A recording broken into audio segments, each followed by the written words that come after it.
Good morning, good afternoon, and good evening.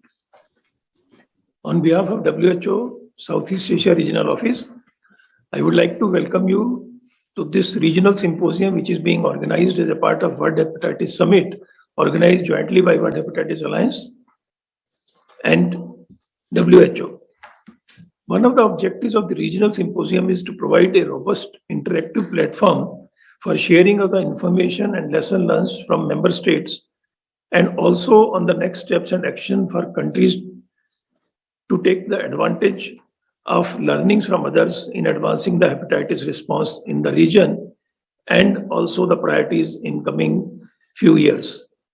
This symposium will also provide an opportunity to share views from the communities and civil society organizations how to foster a stronger collaboration across all stakeholders to achieve our elimination target.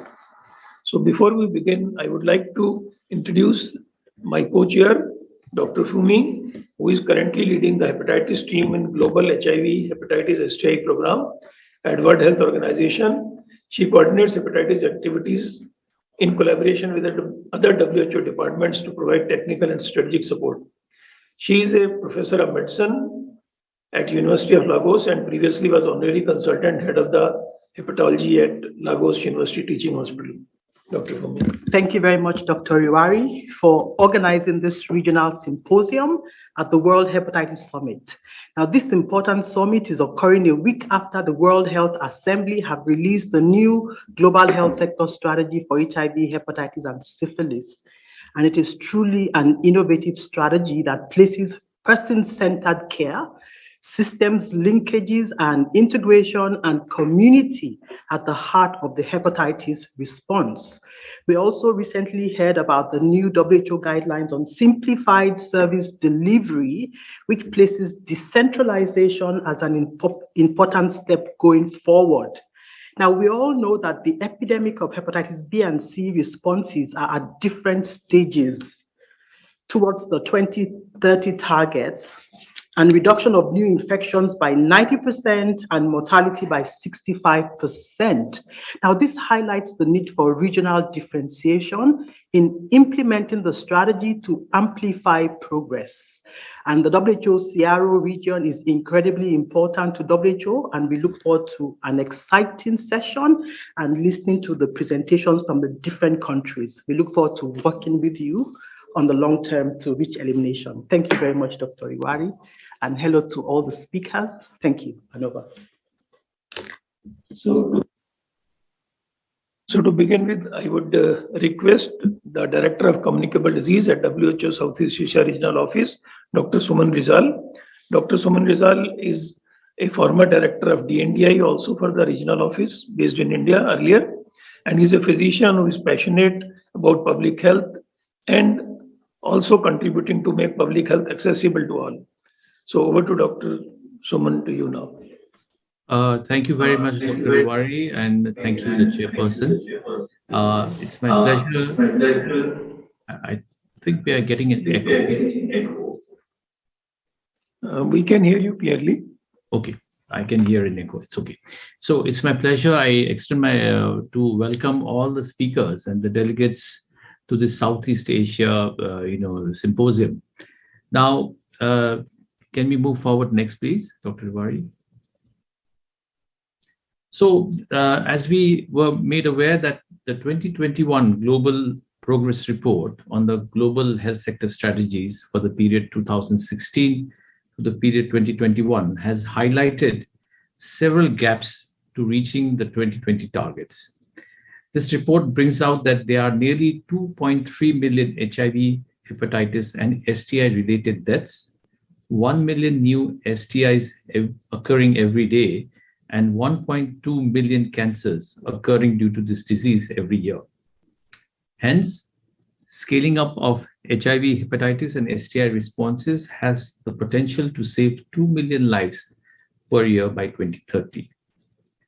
The 75th World Health Assembly has just a few days ago adopted the Global Health Sector Strategies for the period 22 to 30 that calls for an integrated response for HHS. The WHO Southeast Asia Regional Office is also developing an integrated regional action plan for hepatitis, HIV, and STIs for 2022 to 2026. Next, please.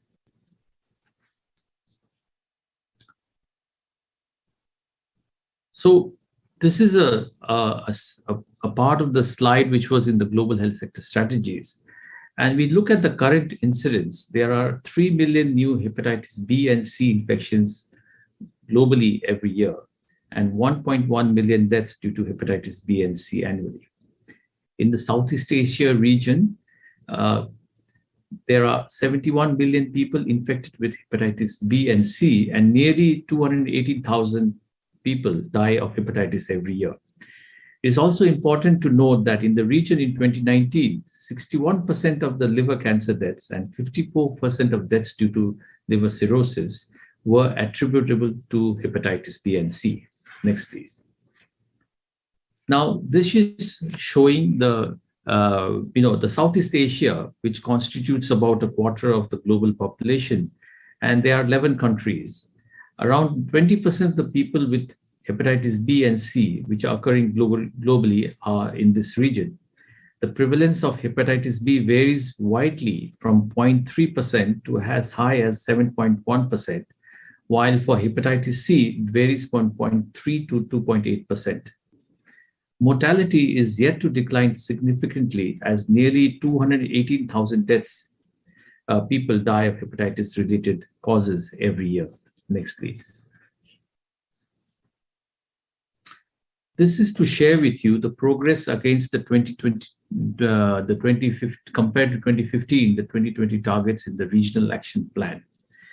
Now, what we can note here is there has been significant progress on key prevention indicators like hepatitis B vaccination, blood safety. The 2020 targets on harm reduction activities for people who inject drugs have been largely missed.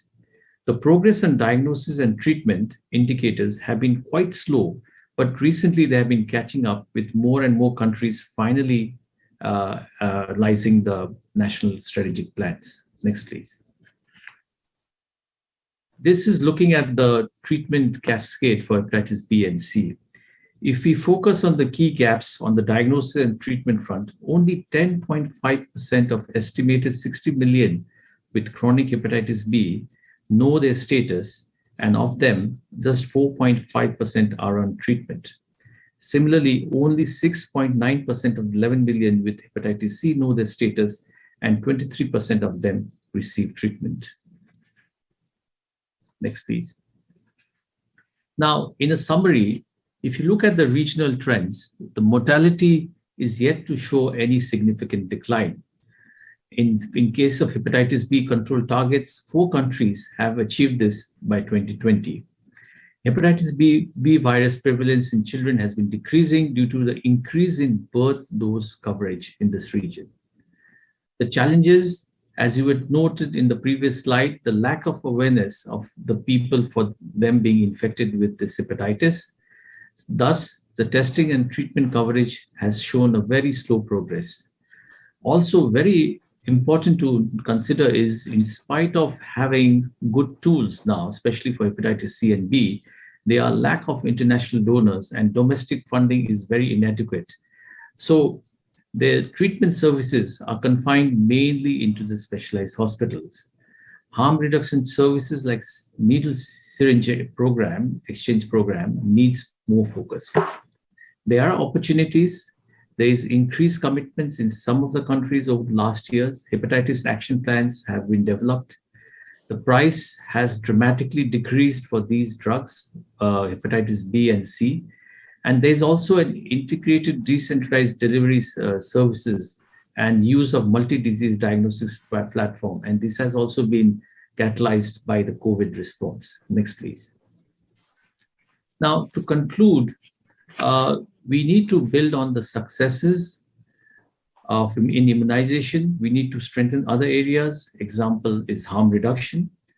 Focus on improving access to diagnostics, full utilization of price reductions, adoption of innovative, decentralized service delivery approaches are some of the key priorities in the region.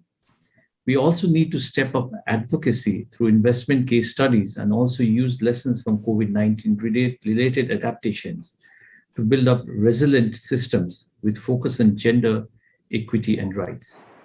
Thank you very much for your kind attention. Thank you very much, Dr. Suman. It's very heartening to note the giant strides made in the Searo region. And we hope that scaling up of all of these measures will support reaching the elimination targets in this very important region. So I wish to say a big thank you again for the presentation. Now I would like to invite Dr. Aninda Raman to make his presentation. So Dr. Aninda is an epidemiologist working as the program manager for AMR, hepatitis and diarrhea under the Communicable Disease Control Program of the Ministry of Health in Bangladesh. He's passionate about public health, has been involved with preparation of various national policy documents. Thank you very much, Dr. Aninda, and over to you for the presentation. Very much, Fumi. I guess everyone can hear me. Okay, so I will start. Okay, I will start. So basically, I'm here to talk about the how we are moving forward with the hepatitis agenda in Bangladesh. Bangladesh, you already know that it's a very populated country. We have more than 166 million people, but in a very small area. It's like, I don't know, like 2 Geneva or something like that. So it's a very small country with lots of people. We have 83 million male, 83 million female, and our growth rate is around 1.3, but like it's decreasing a lot, and our life expectancy is around 72. So just a brief introduction to Bangladesh. But what about the burden of hepatitis B and C in Bangladesh? So among general population, our hepatitis B prevalence is around 5.5%. And this is actually evidenced in different studies. So all the studies have shown something like similar, like from 5 to 6%, something like that. But it is definitely higher in the risk population like MSM, drug abusers, HIV patient, those kind of high risk population, it is higher. And hepatitis C, which we talked a lot about in this last 2-3 days, it's the prevalence is actually around 0.5%, but we have different data from different studies. So we have studies where it is shown about 0.7%, but we have recently conducted a national survey, and there, although it is not yet reviewed or published, but I can say that like the prevalence we found from that study is very low, it's just 0.1%. So there is a bit of debate going on, like the true prevalence of hepatitis C in general population. But in the risk population, it is very high.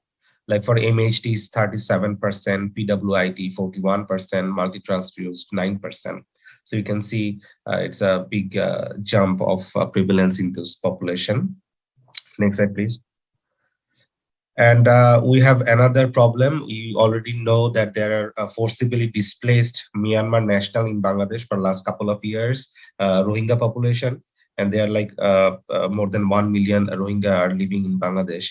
And hepatitis C virus RN was found like more than, there are different studies, but it is very high among those population, around 13% are infected with HCV. And also hepatitis B is also high, but I'm trying to focus on hepatitis C virus right now. So that's also a big problem because they, you know, like they're although confined, but they may get introduced to the people and mixed with other people. Next slide. So what we have done so far, ours is a very small program and it started only in 2017, but we have done quite a few things for moving on with hepatitis agenda in last 3-4 years. So we already have a national strategy for viral hepatitis elimination drafted.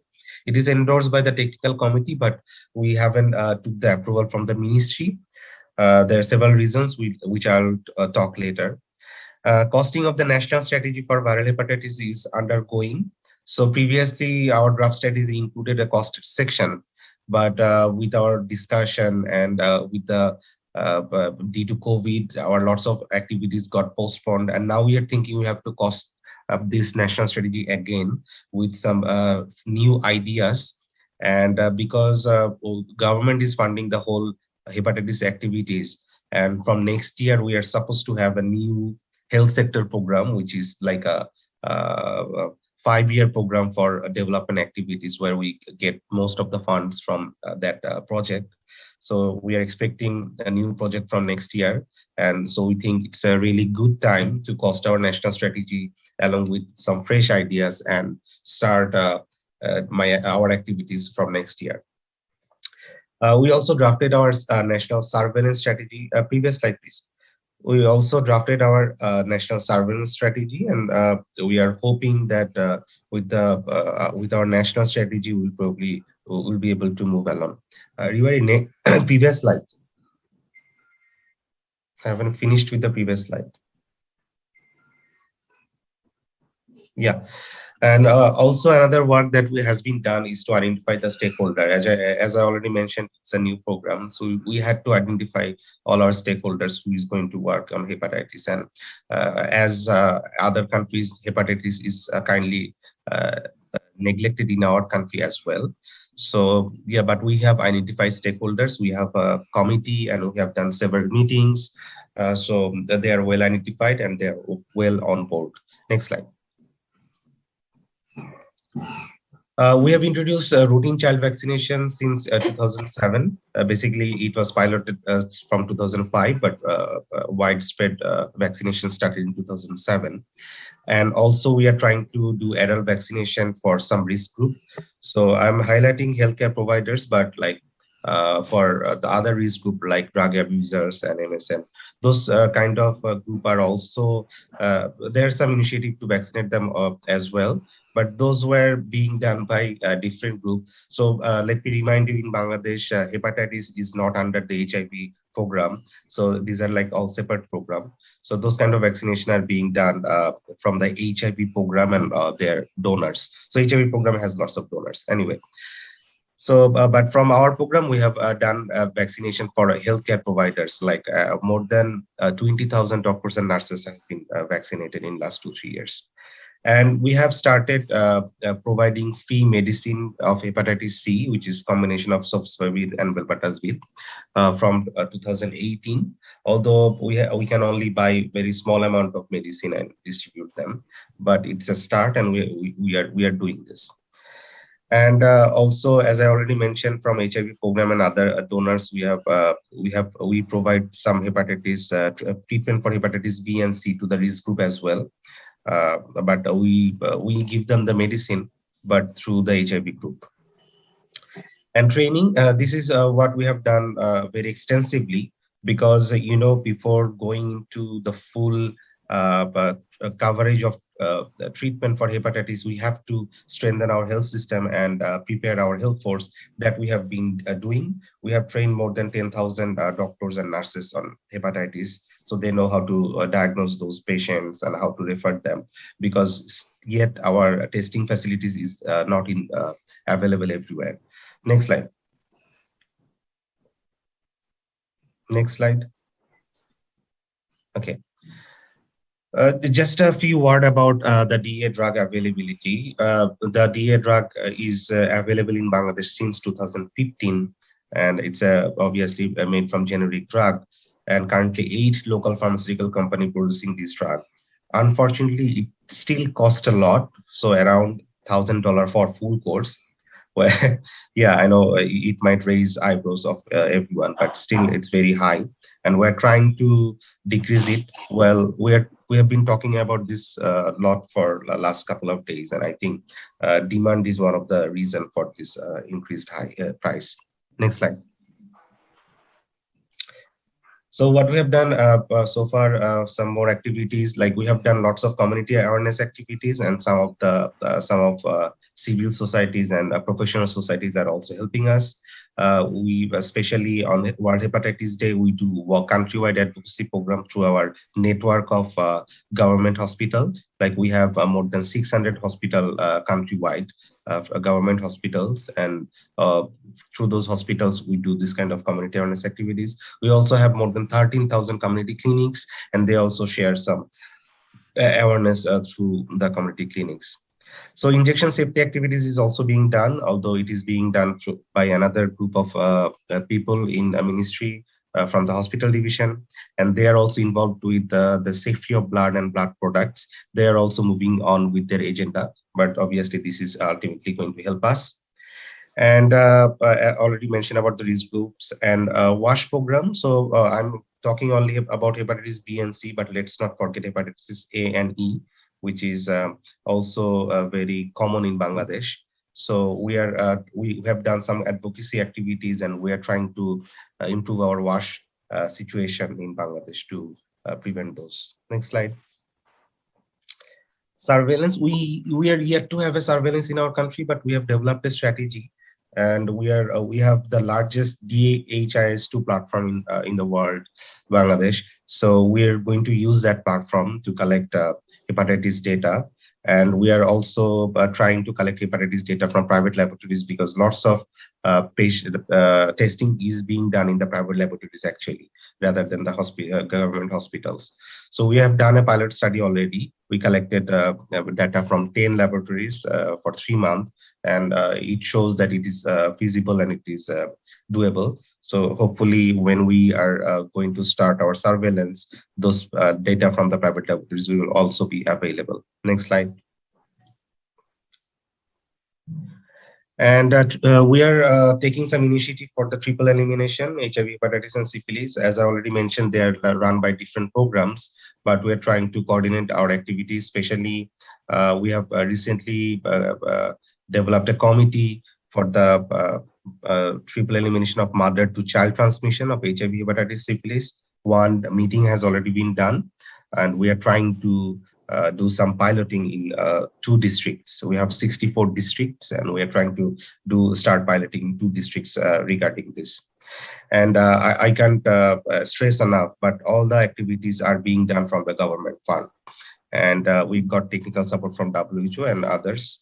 And also we are hearing about some financing activities like HepCPAC initiative. They are trying to find some good I don't know, like some business case where we might have some fund, but mostly it is being done from the government fund. Next slide. Yeah. But some good news, we were one of the first countries in Southeast Asia region to achieve hepatitis B control, because we all know that our SDG indicator, which is like proxy indicator, is about the prevalence of HBsAg in 5-year-old children, and we found that our is 0.05%, so which is even less than the target of 2030. So we achieved that target very easily because of our strong commitment of the EPI and coverage of EPI, and we have started the vaccination since 2007. So we were able to achieve that. Next slide. Just a little bit about my program before I finish this presentation. So it's a very small program started in 2017. So it is under the communicable disease control program. So our program is actually a mixed one. So we oversee antimicrobial resistance, viral hepatitis, and diarrhea together. If I have to consider only viral hepatitis, then we have budget around 5 million USD for 6 years. I know it's a very small budget, but it was just a start. And hopefully from next year, when the new program will initiate, the budget will increase accordingly to our cost estimation. Next slide. Our goal is to obviously eliminate the viral hepatitis from Bangladesh as a major public health threat by 2030, in line with the global agenda. Next slide. And our general objective, I think I'll just skip the general objective. The specific objectives are to significant reduction of viral hepatitis B and C transmission, 90% reduction in the new case of B and C, 65% reduction of death, 80% treatment coverage for individuals with chronic hepatitis B and C. Well, these are targets, objectives, but I know we are far from that, so we have to work a lot on this. Next slide. So I'll finish my presentation with some challenges. So as I already mentioned, this is being run by government fund only, and we haven't started surveillance yet. It's a new program, and we can only cover few patients' treatment. And especially now the high prevalence of hepatitis C among Rohingya is also a big concern that we are all thinking. And because, as I mentioned, that our program is not is the same program as the HIV, so this coordination between the programs is also difficult, and the financing is also very difficult because we are different program. So sometimes we duplicate, the work is duplicated, or the fund is not uniformly used. So those kind of issues are still there. Next slide. But we are getting technical support from WHO, and MSF is also by extending their support for us. But COVID was a big drawback for this program because we drafted our strategy in the end of 2019 or the beginning of 2020. But unfortunately, after that COVID outbreak happened, then we could not go with the at all for last 2 years, apart from some capacity building activities. And also, as I mentioned, from next year, we're supposed to get a new fund, but due to COVID, it might get delayed, and we might get no cost extension for another 1 year. We already got no cost extension for 1 year. Maybe we will get more 1 year more. So you can see our budget are very limited, and COVID-19 outbreak has disrupted this. Next slide. Yeah, I think I have finished with a little presentation. Thank you very much. Yeah, thank you. Thank you very much, Dr. Ninda, for highlighting the progress made in Bangladesh. We laud this progress. We appreciate the government commitment, and we look forward to the full operationalization of the plans, including the costing and all that is listed. So thank you very much. I think we should give him a round of applause. So we'll now quickly invite Mr. Leki Kandu, the National HIV/STI Hepatitis Control Program, Department of Public Health, Ministry of Health in Bhutan. Mr. Kandu, you have the floor. Thank you very much.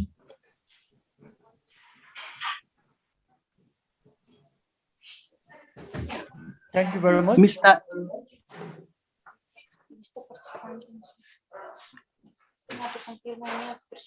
Am I audible? Yes, we can hear you. Okay. Okay. So thank you very much. I would like to thank WHO Southeast Asia region for giving me the opportunity to present on the integrated DHIS2 system for reporting and recording of hepatitis B and C. Next. The rationale behind for starting the hepatitis recording and reporting system as a part of integrated DHIS2 system in Bhutan is mainly because, firstly, the hepatitis program is a bit young in the country, despite there is can someone mute, please? May I request all others to keep their mics muted, please? May I request others to please mute yourself?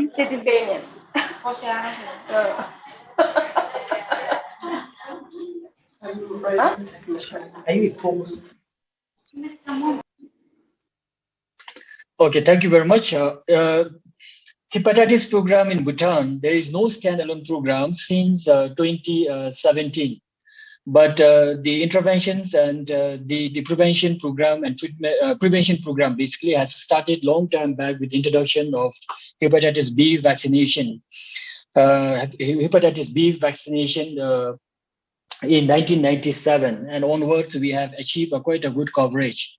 However, for 2017, there is an accelerated effort from the region, especially the Southeast Asia region, under the stewardship of WHO, all the member countries were encouraged to accelerate the effort towards the elimination of viral hepatitis B and also, if possible, C by 2030. As a result, I think, as far as I remember, many countries gathered in Southeast Asia region countries, 11 member countries gathered in Kathmandu, Nepal, as well as in New Delhi, and has agreed certain conditions or recommendations that need to be carried forward by the respective countries in the region. As a result, Bhutan has developed the national strategic plan as well as the national guideline for treatment. Since then, we have considered a standalone vertical program integrated with the National AIDS Control Program. That is how the hepatitis program has evolved in the country. So as a result, based on the strategic plan and the treatment guideline, we felt it is very important before the implementation or the full scale implementation of the strategic plan as well as the treatment guideline, we felt it is very important for us to have the robust routine surveillance system put in place to ensure that we capture the required strategic information on hepatitis B and C so that we will be able to understand where we are heading towards and what is our outcome and progress made as of now, and what are the strategic information required for the development of program interventions. So as a result of that, we have decided to develop the integrated DHIS2 system for the recording and reporting of hepatitis B and hepatitis C in the country. Next. So that is basically the rationale behind why Bhutan has initiated the development of this integrated hepatitis B and C DHIS2 system in the country.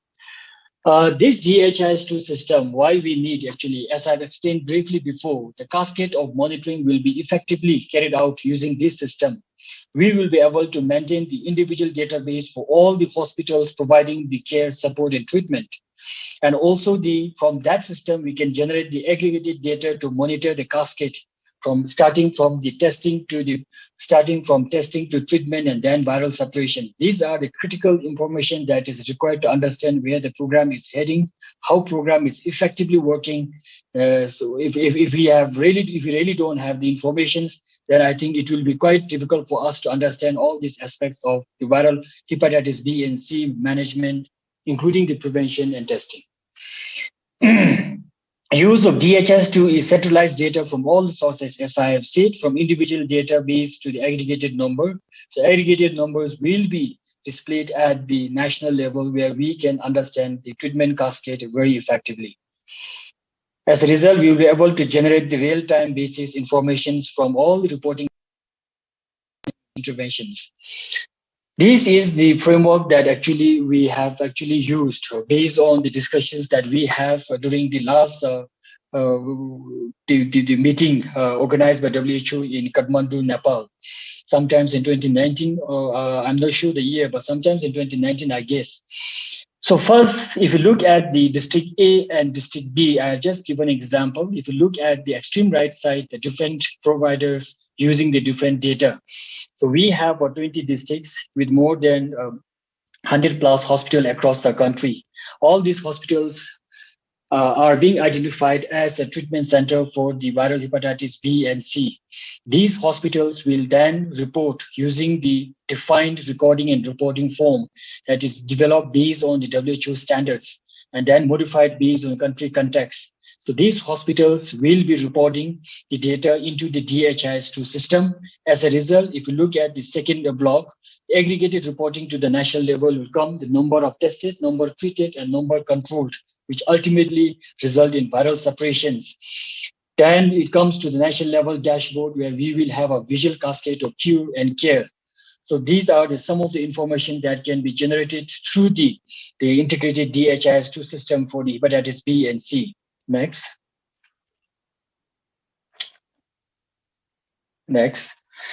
So this is the recording and reporting form of the viral hepatitis. Can you go back, please? Yeah, this is the standard form of the WHO, the routine surveillance system for the viral hepatitis B and C. So the form has been, we have used this form, and then we have also in some areas where we don't have facilities to do the higher tests are being amended and then modified accordingly the need of the country. So these are the form for recording and then also to follow up. So these two forms are being adequately used, and also added some parameters wherever it is necessary. Next. Next. So basically, as I have said, the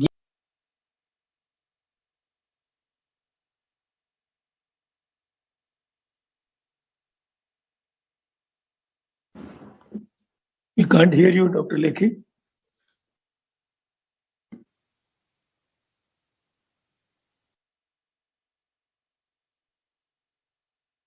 While we're waiting, can we take some questions from the chat?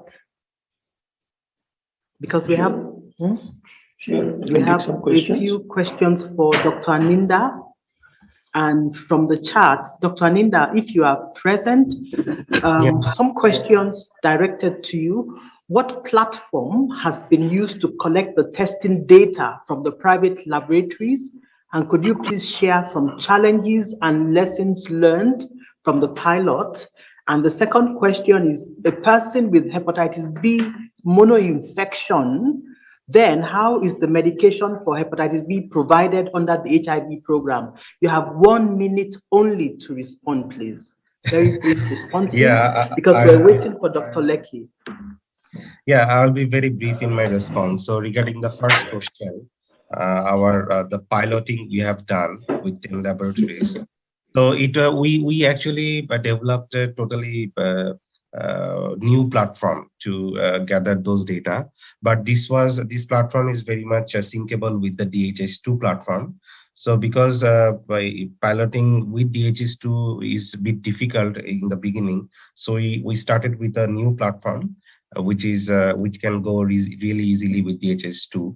And so my experience from the piloting is getting lab data from private laboratories was easy, because they have a digital system for retaining data, and those data collection is not very difficult, and they were very willing to give us data, because as a government we have some bargaining power. But we also collected some data from government hospitals. There it was a bit challenging, because most of them don't have a proper database system. So it was a bit challenging. We had to collect data from the paper-based reports, and we had to have someone stay there and import those data. So it was a bit difficult for the government laboratories. And regarding the second question, as I already mentioned, we are not providing treatment to everyone, just a few group of people.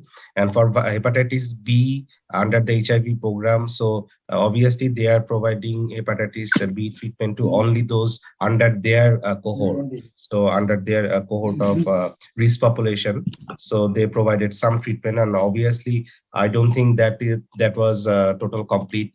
And from our program, we provided, I think, 20,000 tablet tenofovir. But yeah, so a few people got the treatment, still getting the treatment from their cohort. Yeah, thank you. Thank you very much. Thank you very much, Dr. Anita. Is Dr. Lekhi back on? Dr. Lekhi? Yes, I'm very much sorry for the disruption, because the electricity here today, there is some kind of maintenance going on. There is some disruption. I'm very much sorry. So let me continue. Next, please. Yes. Okay, so we'll just move on to the next, and we can come back to Dr. Lekhi later. No, he said he's ready. He's ready. No, it's not there. Okay. Yeah, I'm ready. I'm ready. Okay. Dr. Lekhi, are you back? Yes, Dr. Riwari, I'm back. He's back as a different person, with a different name. Over next slide, please. Yeah, so this is the slide you want. Next slide. So I would like to explain the processes that we have carried out to initiate the development of integrated DHIS2 system in Bhutan. The first stage is the mobilization of fund and technical support. We have formed the National Technical Working Experts, including the gastroenterologists, medical specialists, pediatrician, gynecologists. So whoever is required for this development of this integrated, where we need a critical information from all the experts, we have formed this technical working group. These technical working groups were also exhaustively used for the development of the national guideline as well as the strategic plan for the country. So then after that, we have started to mobilize the fund for the development of an integrated DHIS system for Hep B and Hep C, WHO, and also some domestic sources.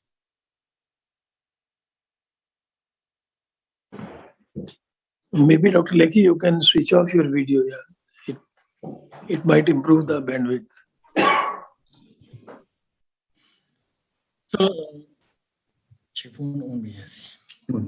So, yes, then we have partnered with the HIPS India again through the support of WHO. That HIPS India is the technical partner in terms of development of DHIS system in Southeast Asia region with the WHO office in New Delhi, as far as I'm concerned. First, we have organized the first introductory virtual meeting with WHO and HIPS India about the scope of work and also to orient on the current status of DHIS2 system in Bhutan for Hep B and Hep C. So that is basically where we have started to work on this integrated DHIS2 system with the HIPS India through the collaboration of WHO or country office as well as WHO office in New Delhi. Thank you. Next. The second stage is the national consultation, which is a very important aspect for the development of this system. During the national consultation, the main objective was to review the current recording and reporting, whatever we have for the Hep B and Hep C. At the same time, we have also taken opportunity to review the HIV recording and reporting to save some kind of cost. As a result, we were able to review all these forms for both the Hep B, Hep C, and HIV. And then wherever necessary, we have also included the necessary changes, and then we have finalized the recording and reporting for Hep B and Hep C. So we have also developed the patient pathway system to ensure a smooth flow of information from the health facilities to the national program level. That is the very important elements that needs to be taken into consideration in the future for any countries who is trying to develop this kind of system. If the patient pathway system is not clear, then the likelihood of not capturing the information as envisioned by the DHIS2 system will be a challenge. Then we have discussed the elements of treatment cascade monitoring as a critical component for DHIS2 system. So meaning that DHIS2 system is quite comprehensive. It captures the information on acute viral hepatitis. Then after the follow-up 6 months, then if they are found to be again positive based on the laboratory baseline laboratory information and other clinical decisions, then these people are put on the chronic care management. So all these aspects of systems are being captured by this integrated DHIS2 system. Next. Next, please. The third stage is the development of the skeleton framework and coding for DHIS2 system. So once we finalized the recording and reporting for DHIS2 system for Hep B and Hep C, then we have shared with the HIPS India and WHO for any comments or incorporation from their side. And after that, after receiving the feedback and comments from the WHO as well as HIPS India and then other national stakeholders, we have shared it with the HIPS India for carrying out the coding and the development of the framework and coding of the variables that is required for the DHIS2 system. The first draft virtual live demonstration of DHIS2 was carried out with the national team by HIPS India to see whether all the elements of the DHIS2 systems were captured or not. Accordingly, the national program has organized this consultation virtual workshop with all the 20 districts focal persons, and wherever necessary, their comments are being incorporated and necessary changes made. National consultation and training for key stakeholders were also carried out on final version. After this virtual consultation, then final version was produced. And again, we have carried out the consultation sometimes in 2019 by the HIPS India, where they were in Bhutan, and they have closely interacted with the key stakeholders. And again, we have carried out the live demonstration exercise, and some kind of those data were prepared and entered.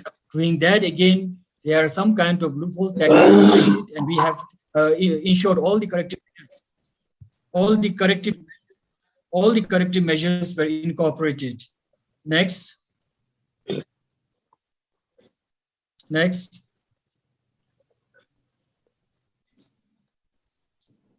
Wait. I think, can you go back? Sorry, can you go back to lesson 4? The network today here is not that good. Sorry, I'm very much sorry. Okay, the fourth stage. The fourth stage is the rolling out of DHIS2 system in the country after finalization of all the coding and then the variables that were required for capturing the informations. Then we are in the stage of rolling out the system across the country. The first national level training for eastern part of Bhutan was conducted to trail the system live by HIPS India. All practical issues confronted by end users during the training were also again corrected and incorporated on the spot to make the system consistent and reliable as per the convenience of the end users.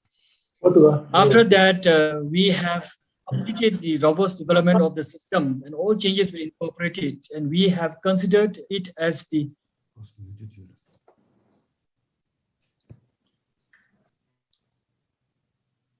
Am I audible? Yes, we can hear you now.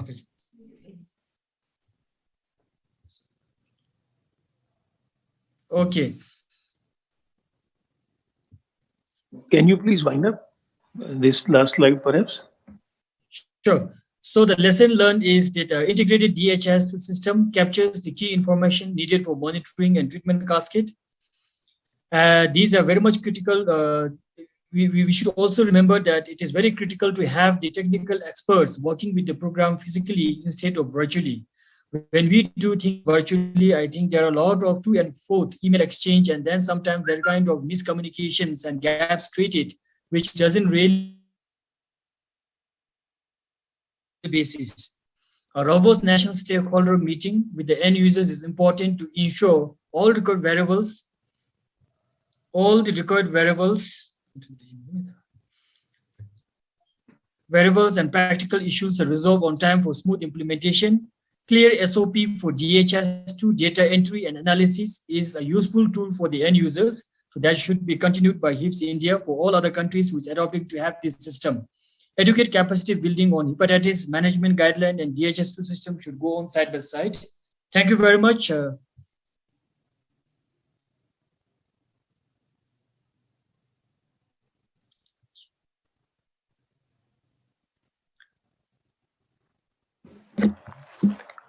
Thank you, Dr. Lekhi. We would like to congratulate Bhutan for being the first country to have an integrated system for HIV and hepatitis using DHIS2 platform, which captures both individual database as well as aggregated data, leading into a national dashboard. Many other countries in the Southeast Asia also have used DHIS2, but for specific areas.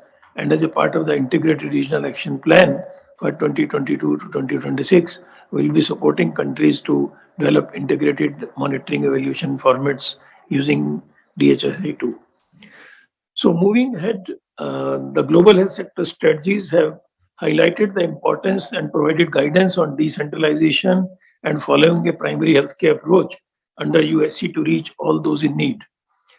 So I would like to invite now Dr. Ekta Gupta to share her experience of moving hepatitis care from a tertiary hospital where she works to a primary level facility. Dr. Ekta Gupta is professor and head clinical virology and nodal officer for WHO Collaborating Center on Viral Hepatitis at Institute of Liver and Biliary Sciences, New Delhi. She has more than 22 years of experience in clinical diagnostics and more than 100 publications. Over to you, Dr. Ekta. So, a very good afternoon or good morning. Can you hear me, sir, and see me as well? Yes, we can hear you clearly. Okay. So, I would be talking, I bring greetings to you from Institute of Liver and Biliary Sciences, which is a WHO collaborative center on viral hepatitis and liver disease, one of its kind. And it's situated in Delhi, which is the capital of India. And we did some work to bring out the tertiary care facilities from our institute to the primary healthcare grassroots levels. So the topic which is given to me is reaching out to grassroots through linkages with primary healthcare, simplified algorithms, which we did in Delhi as an experience. Next slide.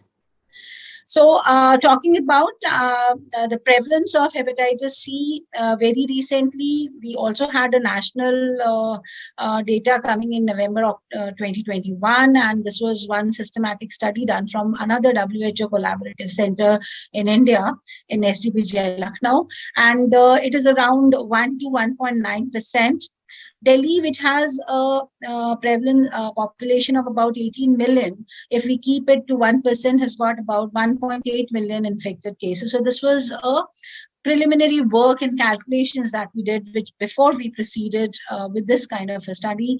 So it has whatever, even if it is 1 to 2%, but it's a huge India has a huge population, so the burden of disease itself becomes very, very huge. And so Delhi, which is the national capital, has got a huge burden of infected people residing in Delhi. Next slide. So with the help of FIND and funding from United, we took part in this multi-national study, which is Head Start, that is hepatitis C elimination through access to diagnostics. We started it in 2018, but funding came in 2019. And then 2020, we had hindrances because of the COVID pandemic. So we had a lot of hindrances towards the end of the project, but still this project, as the Head Start project in Delhi model, we started visibility and effectiveness of different decentralized testing and treatment approaches.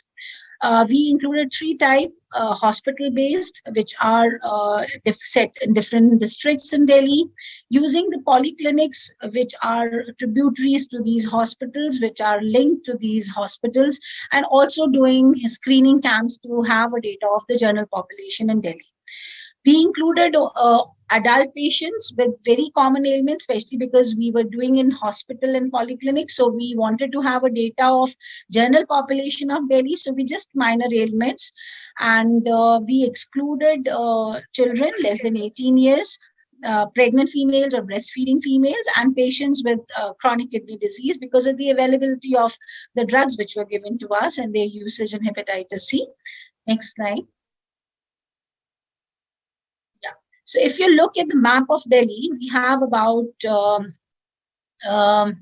11 districts. And in these districts, there was already the NACOS data available for high-risk population based. So we try to identify big hospital settings to which we would like to collaborate. So keeping an idea that we should cover North, Central, East, West, and South Delhi, we took 5 major hospitals. And another idea was that these hospitals should have facility for all pre-treatment investigations available at their site. So this way we shortlisted, looking at the prevalence of high-risk group residing in Delhi, we targeted in the North, Maharishi Valmiki, Sanjay Gandhi Hospital, then in Central, Deen Dayal Upadhyay, Pandit Madan Mohan Malviya in the South District, and Guru Tegh Bahadur targeting the Northeast or East part of the Delhi. Then we have these very good polyclinics and mohalla clinics we call in Delhi, which are very small sub-district health facilities where the footfall of general population of Delhi goes there. And these are usually they have medical officers there.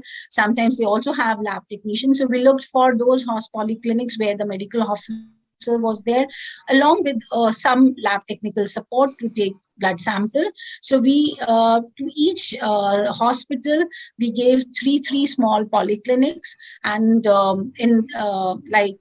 for each site. So we had over 15 polyclinics and 5 major hospitals, and then we conducted few screening camps, taking our van, ILBS van, with the sample collection systems, and we used to go to these nearby hospital sites. Next slide.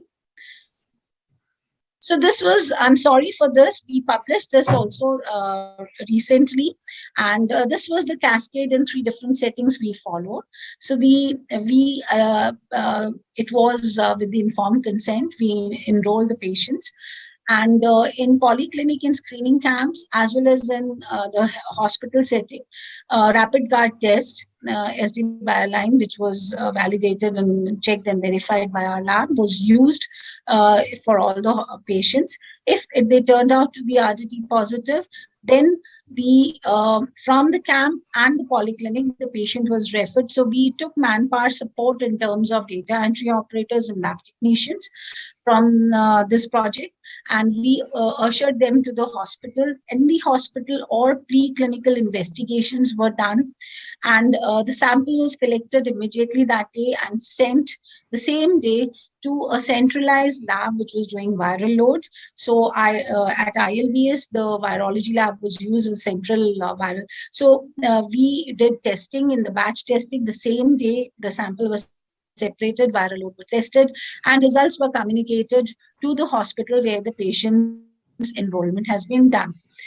COVID-19 pandemic also made use of the similar cascade of reporting for COVID RT-PCRs, because we had actually done it in 2019. So we really knew that by connecting the lab to these small hospitals and report turnaround time keeping to less than 24 hours would really, or 6 hours, would really help in retaining the patient to the cascade of care. So we really took care of reporting the viral load immediately to the nodal officer to whom where the patient has come. Now, once the pre-treatment investigations results and viral load results were available, the nodal officer, the medical nodal officer who was sitting in that hospital, started the treatment. The treatments, drugs were provided free of cost through this project, and all pre-treatment investigations were also done by that hospital, and if not support, they were not being done, then they were funded by through this project, and the patient was initiated on treatment, and then they were followed up regularly. They were given every monthly, the treatment was given to them. And next slide, please. So next slide. So in this way, we could actually curtail down the number of visits from these hospitals. So overall, in one visit, when we did and collected from the hospital, average number of visits which we encountered till the treatment initiation, including the camp and the polyclinic, came down to just 2.4 visits, which was really, really less, because then we tried to give all pre-treatment investigations as well as the viral load test result during the time of the second visit, and then immediately initiated the DA therapy. There were monthly DA refills were done, and then SVR12 sample was collected and results were communicated to the clinical nodal officer. In case of any complications, the visit of the patient was there to our tertiary care hospital. The consultation was taken the same day, and all the advisory and consultation was sent back to the medical officer at the district hospital, and then they were treated there only. So in this way, although our target was for journal patients, we did not have any complicated cases included in this, but whatever complicated cases, they were also being taken care under this decentralized management and care model. Next slide. So the overall prevalence in Delhi state in this project, and naturally, because this was a free treatment and all the banners were put as free treatment, so naturally it's slightly on the higher side, because patients who really needed treatment and they knew their results came. So I will not say that this is the true picture of the prevalence, because this was done in the hospital setting and the polyclinic setting. And another thing is that East and Northeast sector, they showed very high seroprevalence. probably because the nodal officer who was along with us in this project, he had a good clinic of patients who were using IV drug users and co-infection cases, and that is why slightly data got skewed because of his OPD was full of these drug users, and that is why we got slightly high prevalence. Overall, we got 2% prevalence, which we saw in Delhi. Next slide. So we could actually enroll in this study about 37,425 cases where we did RDT screening, and 2.1%, 771 were HCV antibody positive. 86% of them turned out to be RNA positive. So the viremic population was 86%, and in our study group.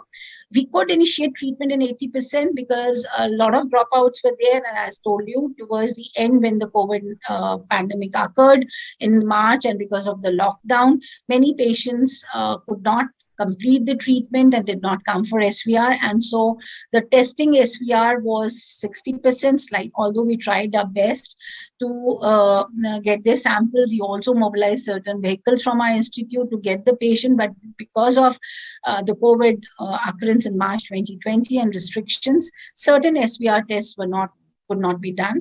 However, the cure rate in the general population was 96%, which we could see as an SVR attainment. The most of the patients, since I told you, a general population coming for minor ailments, so they were mostly non-cirrhotic. They were 96%, and they were mostly non-cirrhotic, and the SVR was 96% achieved in them. Compensated cirrhotics were very less, but still they attained the SVR. Decompensated were only just 3 patients, and 2 of them could attain the SVR. So overall, we had 96% attainment of SVR in this decentralized testing and care model that we did in Delhi. Next slide. Next slide. Yeah. So when we compared that, how effective which arm was, then we compared site-wise with the percentage RDT positives, RNA test, which can be done, and treatment initiation and cumulative cascade retention. Definitely a one-stop shop, that is, if you are giving all investigation, that is the pre-treatment investigations, the viral load testing, the doctor's prescription, and immediate initiation of DA, then the retention, cumulative cascade retention at one-stop shop, that is the hospital, was maximum, which was 81.7%, as compared to polyclinics and screening camps, because of the referral. So once you're RDT positive and you're referring them to other site for preclinical investigations and treatment initiation, then certain dropout came. So definitely when all services, that is testing and treatment, are provided at a single site, that is the arm 1, there was significantly higher retention in the cascade of care as compared to the other arms that we tested, polyclinics and screening camps. Next slide.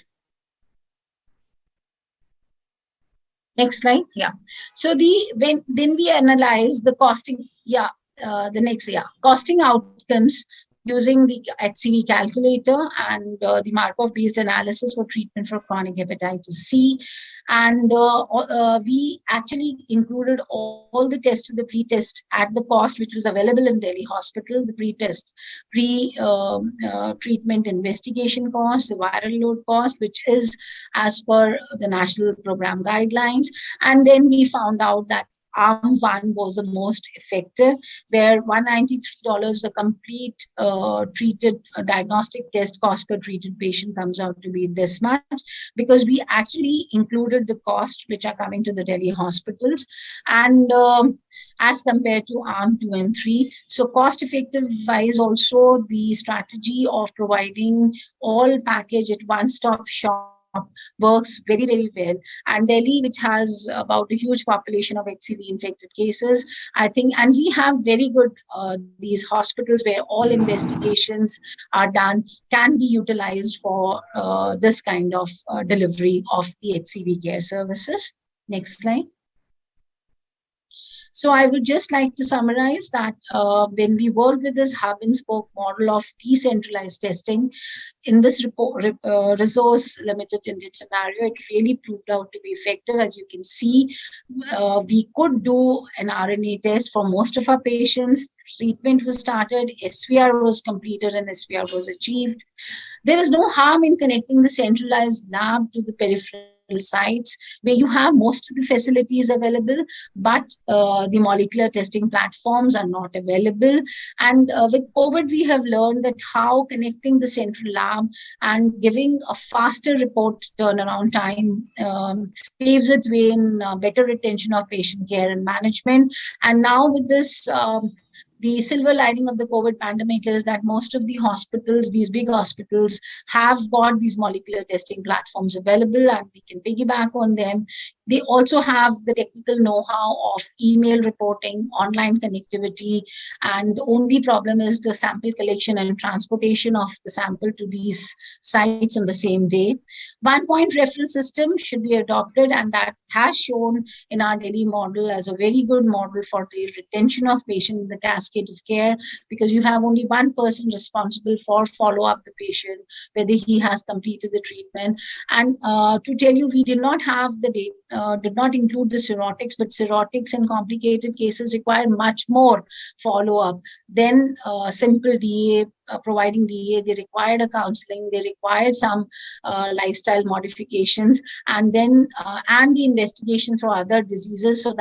So to retain them into the cascade of care, I think the hospitals are the very good site to initiate these activities.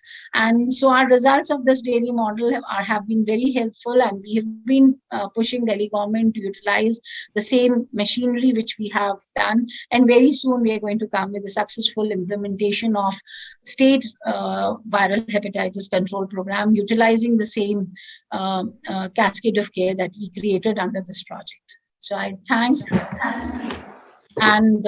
you all, and especially to our Vice Chancellor, the nodal officers who have participated, Find India, who had supported us financially, and CHAI, WHO India, WHO CRO, who have helped us in all these modeling methods, and patients and technical staff who have been helping us out, who participated into this study. So, thank you all.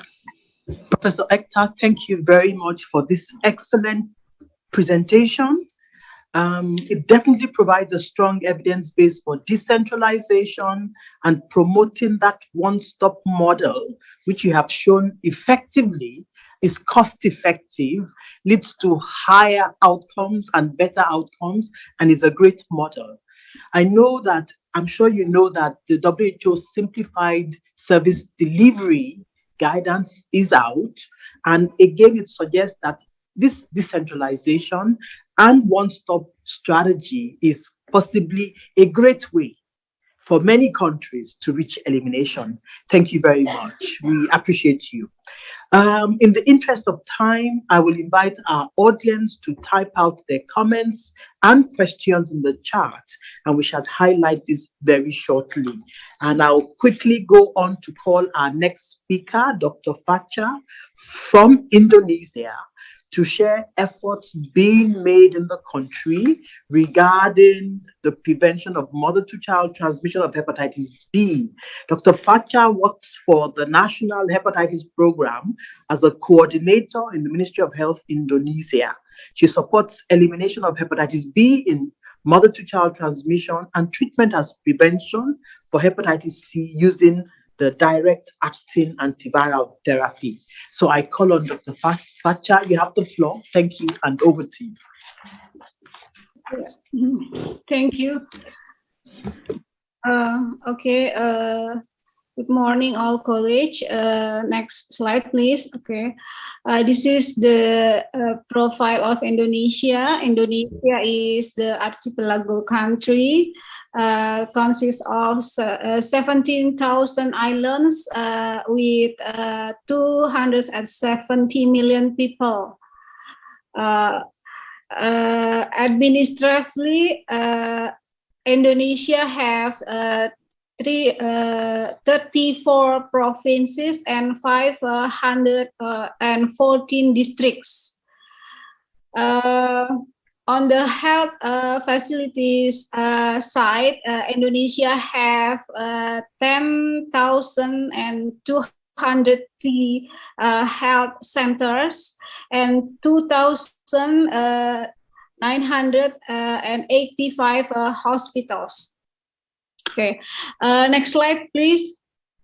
Next slide. Okay, this is our situation of hepatitis B.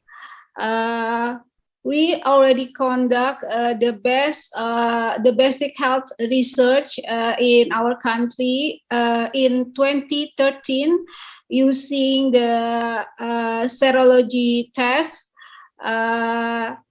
And we found Indonesia prevalence of the hepatitis B in the general population is about 7.1%. Okay. It is about 18 million people in Indonesia infected with hepatitis B. The distribution of the prevalence among women about 6.4% and in men about 8.9%. The age distribution of this survey is the highest prevalence among 40 to 44 years population. The prevalence is about 8.3%. And Indonesia still have the prevalence of children under 5 years. It is about 4.2% based on this survey. Next slide, please. Okay, this is the mortality estimation of viral hepatitis in Indonesia. It is based on global health estimated conducted by WHO in 2016. On this slide, we see in Indonesia the highest mortality estimations found from cirrhosis hepatis.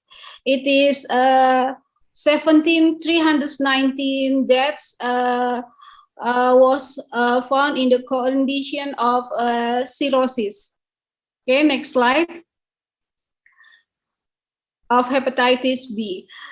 This is our action to achieve prevention mother to child in Indonesia.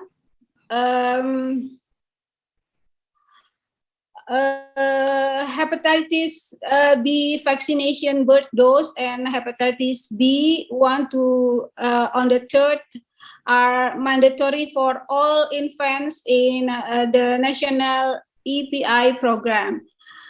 And the second action is hepatitis B testing is mandatory for all pregnant women at their first prenatal visit.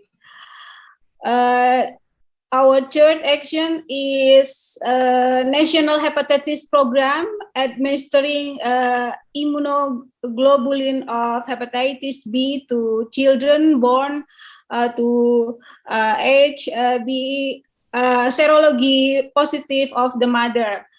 The fourth action is hepatitis B test has been conducted in all provinces in Indonesia, with covering of 475 districts out of 514 districts in 2021. Okay. Previous slide, please. Yeah, we also already built the information system as the implementation of the monitoring and evaluate our coverage on the action to achieve the prevention mother to child treatment. Okay, next slide. Okay, this is our achievement of action for prevention mother-to-child treatment of hepatitis B in Indonesia until 2021. Indonesia has reached about 80% coverage of vaccination of hepatitis B, third dose. And we already cover 84.6% coverage of vaccination hepatitis B birth dose, less than 24 hours. And also 60.3 pregnant women tested for serology hepatitis B. And we found 1.6 were reactive. And then 1.6% were reactive.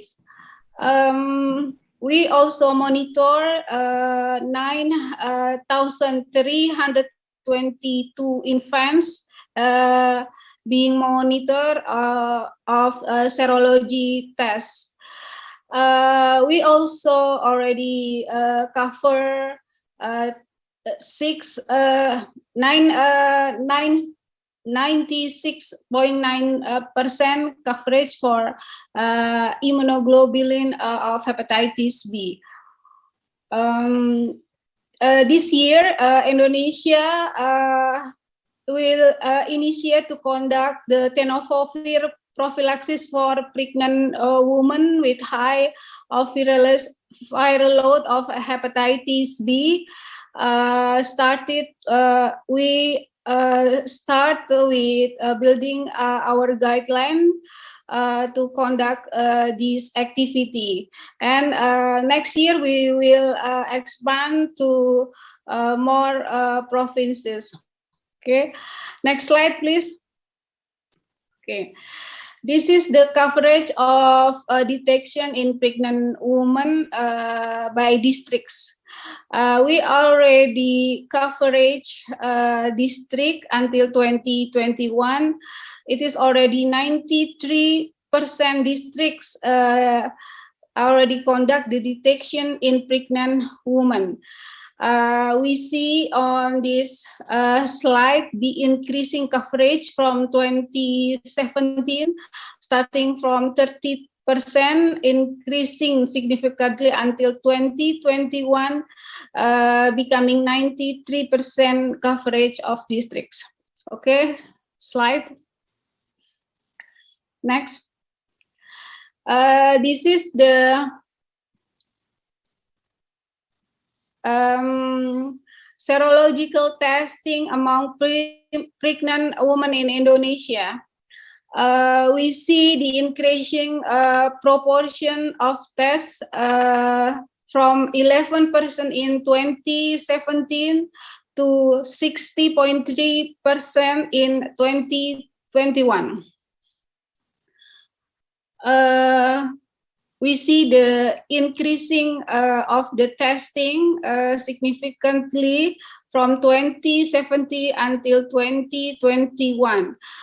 Even though on 2020 the line is looks flat, the increasing is about 10% between 2019 to 2020. It is because the pandemic era in 2020. But after the pandemic goes down, the coverage of pregnant women tests increasing until 60.3%. It is about 2,946,000 pregnant women being tested in 2021. Next slide. This is our achievement of the PMTCT. This is the cascade. This is the cascade of the early detection of the pregnant woman being test. Beside the pregnant woman being test, there are around 39.7% of the women have not been tested for HBs antigen. It is it is because some of the pregnant women have not been understand about the importance being test. And then also because of the lack of the coverage of reporting data from health center to the health office, and also it is because of stigma of the pregnant woman being tested. This is the cascade children born from pregnant women with reactive HBs antigen. We have from the data we have 36,700 infants born from the mother with reactive HBs antigen. But we already vaccinate all about 95 children and give the immunoglobulin hepatitis B, but only 26% children being reported with being monitored with a screen of HBs antigen. Okay, next slide. This is our triple elimination program, HIV, syphilis, and hepatitis B testing in pregnant women in Indonesia. We see in 2021, pregnant women being tested for hepatitis B is increasingly, and also for the HIV and syphilis. But the highest coverage is hepatitis B for the pregnant woman. We still afford to HIV and syphilis for the test. It is because of high stigma for HIV and syphilis in pregnant women being tested than the hepatitis B being tested in pregnant women. Okay, slide. Okay, thank you. Over to you. Thank you, Dr. Fachanur. It was really heartening to listen from an excellent presentation that there was a regulation from Ministry of Health in Indonesia way back in 2017 itself on triple elimination. I think that was the first country which had triple elimination regulation. And it was also interesting to listen that hepatitis B testing is offered for all pregnant women, and almost 60% of pregnant women do get hepatitis B testing. We know the challenges in Indonesia in terms of 17,000 islands and reaching to everyone. And also the country is now providing tenofovir prophylaxis for hepatitis B positive women. That is a 2021 guideline and implemented already on some scale in the country. Thank you for those updates, and congratulations on the progress. And we hope to see Similar increase in syphilis coverage also, because your hepatitis and HIV coverage is around 60%, but syphilis coverage is around 16%. Thank you. Thanks a lot. So we now change the track a little bit and we move to key population. We know that key population and their partners account for more than 95%, 94% of new infections in Asia and Pacific. And there are challenges of basically co-infections which are not adequately addressed. So Timor-Leste carried out a study basically among key population on hepatitis B testing and also provision of hepatitis B vaccination to the key population. So I would now request Dr. Bernardino, who is currently working in National HIV STI Hepatitis Program in Timor-Leste. He is the program manager. He has also worked as regional supervisor, training coordinator, focal point for PSM and operation research coordination in National TB Control Program. So over to you, Dr. Bernardino, for sharing experience of testing for B and providing hepatitis B vaccination for adult key population through a community network. Thank you. Yes, thank you so much, Dr. Rewari. Thank you, the organizer, for having us today in this symposium to speak.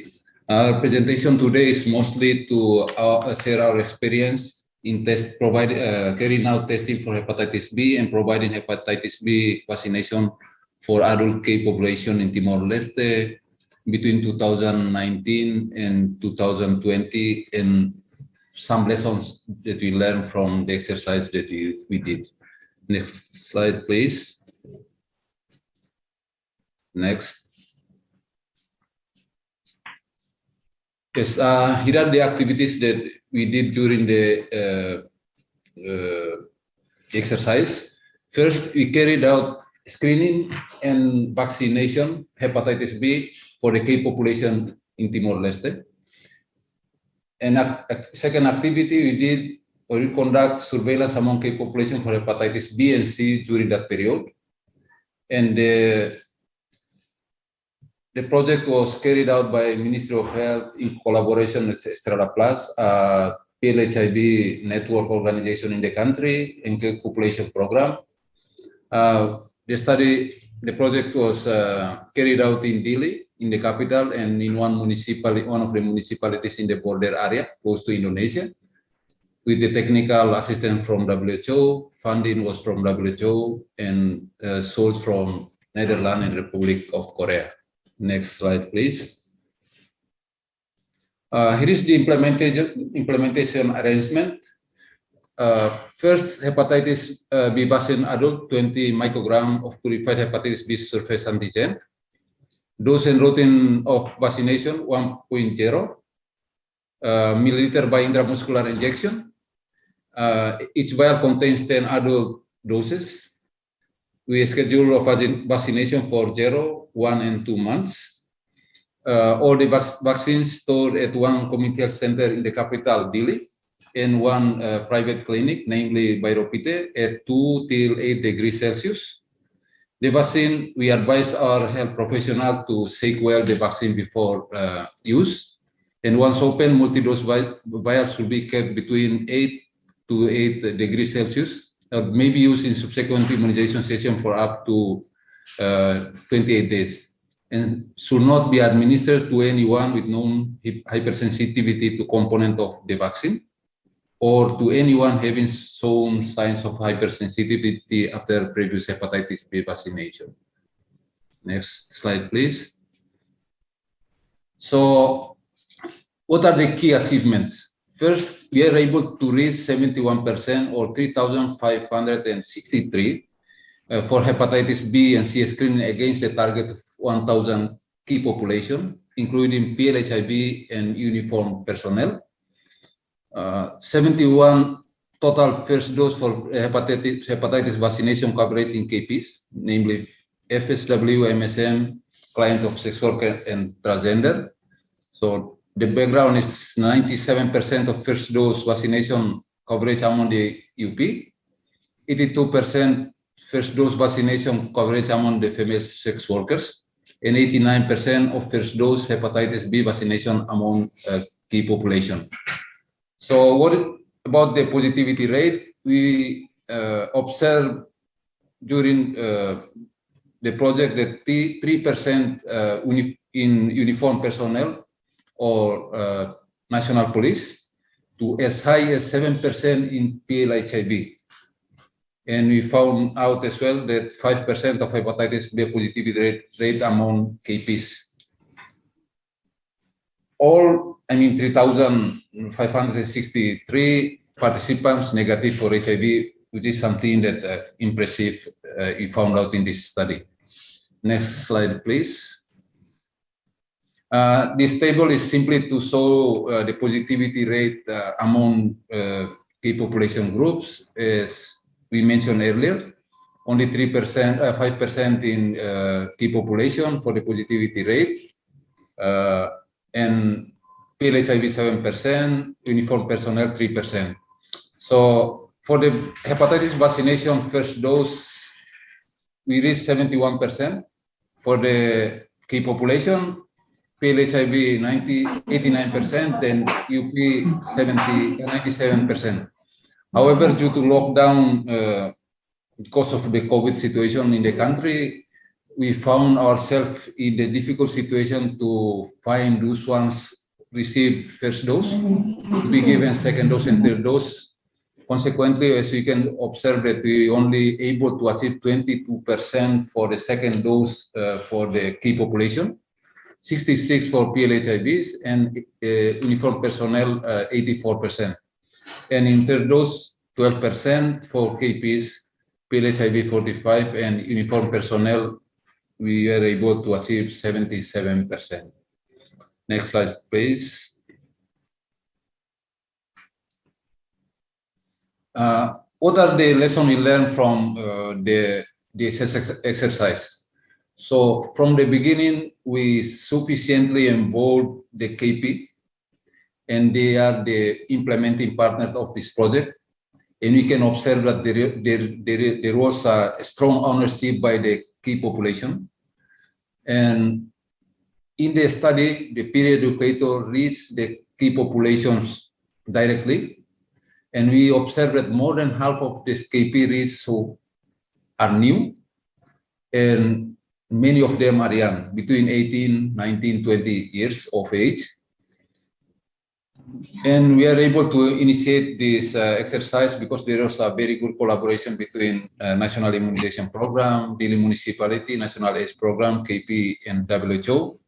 But also we see that there is a challenge in terms of non-existing line list for KP with NAP or in drop-in centers, which led to challenges for KP to outreach workers to reach the target population. During this study, we also built a synergy with Ministry of Health to do hotspot mapping in Dili, and for other municipalities, then followed by national population size estimation. Next slide, please.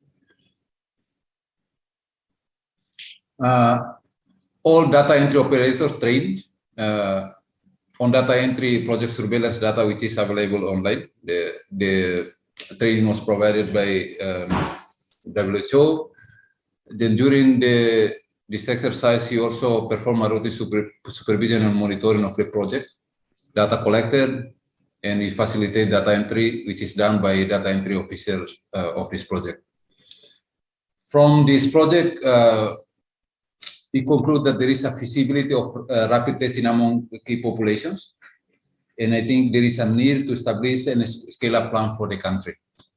Next slide, please. What are the remaining challenges? Viral hepatitis or any form of liver disease are not included in current public health surveillance reporting system that I think we need to build. And regarding the treatment, very limited medicines available for hepatitis B treatment, and there is no medicine available for treating viral hepatitis C in Timor-Leste. Next slide. To sum up, there is an urgent need to scale up the response to eliminate hepatitis B and C by 2020. Soon we'll have an approved integrated HIV, hepatitis, and STI national strategic plan. for 2022-2026, and it will be a very good opportunity to embed hepatitis prevention, testing, and treatment into the overall quest to achieve universal health coverage in Timor-Leste, to prioritize community ownership, action, and engagement. And finally, at this stage, it is needed to have a high-level advocacy at the ministry level, Ministry of Health level, to get the most funding for the elimination of hepatitis B and C infection in the country. Next, please. Here are some pictures from exercises that we did. And next slide, please. Thank you so much. That's all for us. Again, thank you for having us in this regional symposium and giving us the opportunity to present our experience from regarding the operation. Thank you so much. Thank you very much, Bernardino. Thanks for sharing with us this very, very important study that highlights the burden of hepatitis B and C in this population. And I must say that I think the 3-dose coverage of the vaccination in this group is very impressive. It's 97% for first, 82 for second, 89 for third. And I say this because some countries vaccinating adults find that the second and the third dose fall very low, less than 50%. So this is evidence of the ownership of this program by the community and their commitment and participation. Thank you for highlighting the need to scale up the hepatitis response and some of the solutions you have suggested for overcoming the challenges. Thank you.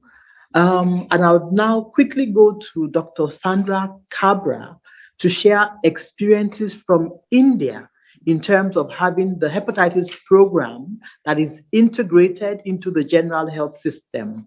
So Dr. Cabra is the Deputy Commissioner, NVHCP, and Additional Director, National CDC India. She's the technical lead for the National Viral Hepatitis Control and Surveillance programs in India. Thank you, Dr. Cabra, and over to you for the presentation. Thank you. Good morning, everyone. Am I audible? Yes, you're audible. Thank you very much. So good morning, everyone. I would like to have this opportunity to thank the organizers for having invited us for this presentation.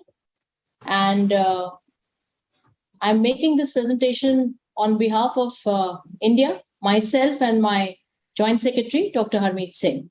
The topic of the presentation is hepatitis elimination in India. Progress. Just 1 minute, I think.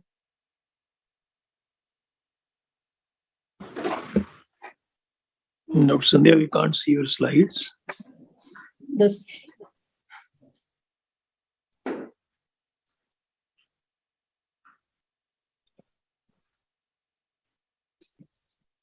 Can you see the slides? No, it shows that you have started screen sharing, but we can't see your slides. Okay, just 1 moment. So hepatitis elimination in India, the progress, integration, and decentralization to scale up services is the topic allocated.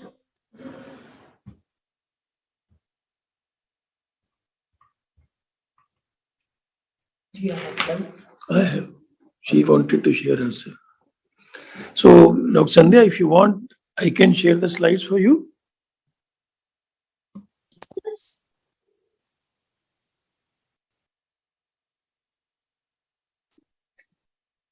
So we can see the slides now. Oh, great. Just give us a moment. We'll just go back. Sure, sure. Yeah. Next slide, please. So in the process, the program was conceptualized through a consultative process involving all stakeholders, technical experts, and community members. The approval of the program was with 100% domestic funding. The program was finally launched in 2018 by the Honorable Union Minister, Health and Family Welfare, and the event was marked by the release of a commemorative postage stamp We also released the operational guidelines and management guidelines at the same time. We expanded the program to include treatment of hepatitis B in 2019. We also launched the helpline along with the integrated, in an integrated manner with the TB helpline. We also launched the paperless management information system at the same time. Now, India is a federal country with 36 states and union territories. If I were to describe one state, then there are multiple districts in a state, which are the administrative units.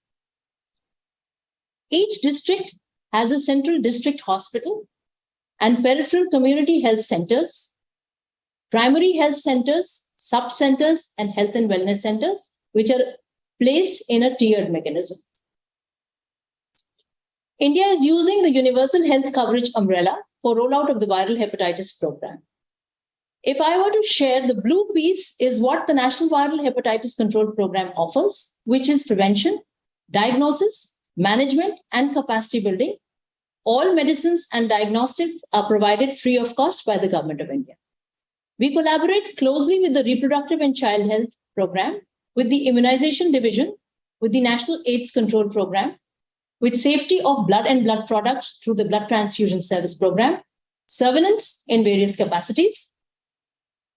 We ensure access across the country with focus on priority groups by identifying appropriate interventions. We address quality by standardized trainings and quality commodities and ensure financing through an integrated approach, avoiding duplication and domestic funding for sustainability.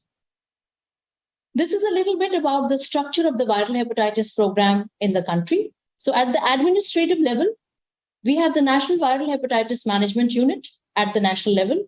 We have the State Viral Hepatitis Management Unit at the state level, and the District Viral Hepatitis Management Unit at the district level, which closely collaborates with the sub-district units.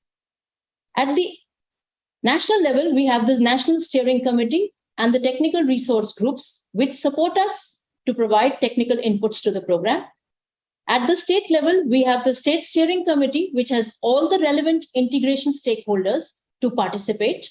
In the implementation, we have the state laboratories and the referral treatment sites. The state laboratories are closely linked with the district laboratories, similar to the referral treatment sites, which are closely related and linked to the treatment centers at the district level. These further go down in a few states to the sub-district level, where there is an active participation of the community health center, the primary health center, the health and wellness center, and sub-centers for screening, and we propose for refill of the drugs as and when required. When we integrate with the existing reproductive and child health program, the pieces in green can clearly be seen as what is existing in our healthcare systems. And in these systems, we have a center for the primary services and referral health centers. We are closely collaborating with the reproductive and child health program with regards screening of pregnant women for hepatitis B. All the referral services existing under the program for sending these high-risk pregnancies to referral health centers are supported by the program itself. The blue piece here, which is the screening kits for hepatitis B and capacity building, is provided by the control program. And any pregnant woman who is found to be hepatitis B positive is further linked to the National Viral Hepatitis Program for further management. We collaborate closely with the immunization program for provision of the birth dose vaccine, which can be seen as the brown piece, and we provide for hepatitis B immunoglobulin to all those babies born to hepatitis B mothers within 24 hours of birth. Integration with the existing AIDS control program. As you all might be aware, the AIDS control program in India is a vertical program, not implemented through the health systems. We closely collaborate with them. Again, at the primary, what is in the green is what is already existing and being utilized by us through the health systems. So screening is done through the health systems, provision of the kits is provided by us, and anti-HBV vaccination for hepatitis B, this is wrong. This is anti-HBV vaccine, screening for hepatitis B antigen and anti-HCV antibodies is done by providing kits through us, and vaccination for hepatitis B is done in all hepatitis B negative high-risk community groups. We also link all those positive for management of for drugs and diagnostics under the hepatitis program. The high-risk groups are also screened, including opioid substitution therapy centers under the AIDS control program, and we leverage on the harm reduction exercises already going on through the AIDS control program. Sample collection, camp-based approach on fixed-day visit of clients at health centers, we will be doing, and we do through the health systems by providing, again, the screening kits and capacity building at these sites. Integration with other existing mechanisms. Blood is regulated in India through an act of the Parliament, ensuring 100% screening for hepatitis B and C, and we are moving towards attaining 100% voluntary blood donations to make blood safe. We are also establishing linkage of those screened positive in existing blood transfusion services and dialysis program for further management. We are also leveraging on the existing surveillance program for control of outbreaks of hepatitis A and E, and also we are doing surveillance for acute hepatitis through a surveillance program, and we propose to have linkages for surveillance of hepatocellular program through our existing mechanisms. We are leveraging on the existing systems of the Government of India for procurement and supply chain management. So at the central level, we have a central procurement agency, and at the state level also, there is a well-established mechanism for procuring and supply chain management. Integration with ongoing surveillance. So we are also doing passive surveillance from the data that we are collecting through the control program. We are closely collaborating with the HIV Sentinel surveillance program to do biomarkers of hepatitis B and C in adult population. The hallmark is that we have been allowed and included in the population-based survey of India, which is a large survey conducted at a regular frequency. This is the National Family Health Survey. Here we are doing hepatitis B and C surveillance for adults, and we propose in the next year to do the hepatitis B seroprevalence for less than 5-year children. So this is our journey and progress with Scale Up. In 2019-20, if we were to see the state as the administrative unit, more than 66% of the districts were covered. We had 285 districts covered in 2019-20, and this increased to nearly 540 districts in 2020-21. And this further increased in 2021-22. As can be clearly seen, the dark blue shade is where the states in which 100% of the districts are covered, and the shade gradation shows you the amount of coverage of the districts. If I were to elaborate a little bit, then we have moved to the sub-district facilities. And if you look at this pie carefully, 6 states have moved to sub-district levels for treatment sites. At present, we have 866 treatment sites established across 94% of the districts in the country, 30 million population screened, and 0.12 million who have been initiated on treatment. We have done 1,800 master trainers trainings who have been trained and being utilized. I would like to acknowledge the support of the consolidated efforts of a large team across the country. I would like to thank the political leadership, the administrative leadership, our secretary, additional secretary, joint secretary, my own team, which has put up this beautiful presentation for me, and all my state nodal units who are working tirelessly to make this elimination possible. Thank you so much. Thank you, Dr. Sandha, for an excellent presentation, basically describing the rollout of National Viral Hepatitis Control Program and how it is leveraging all existing mechanisms and the service delivery to decentralization to the district level, utilizing the manpower from the health system and other facilities. And also that it is an entirely domestically funded program. Thank you for that presentation, and congratulations to India for this work. So now we'll move on to some of the regional work, and I would request Dr.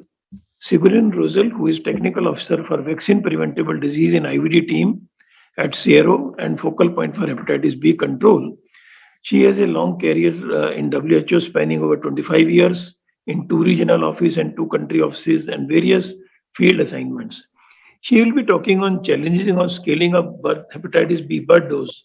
We know the importance of providing hepatitis B birth dose, as 80 to 90% of children who get infected under 1 year will go on to develop chronic hepatitis and cirrhosis.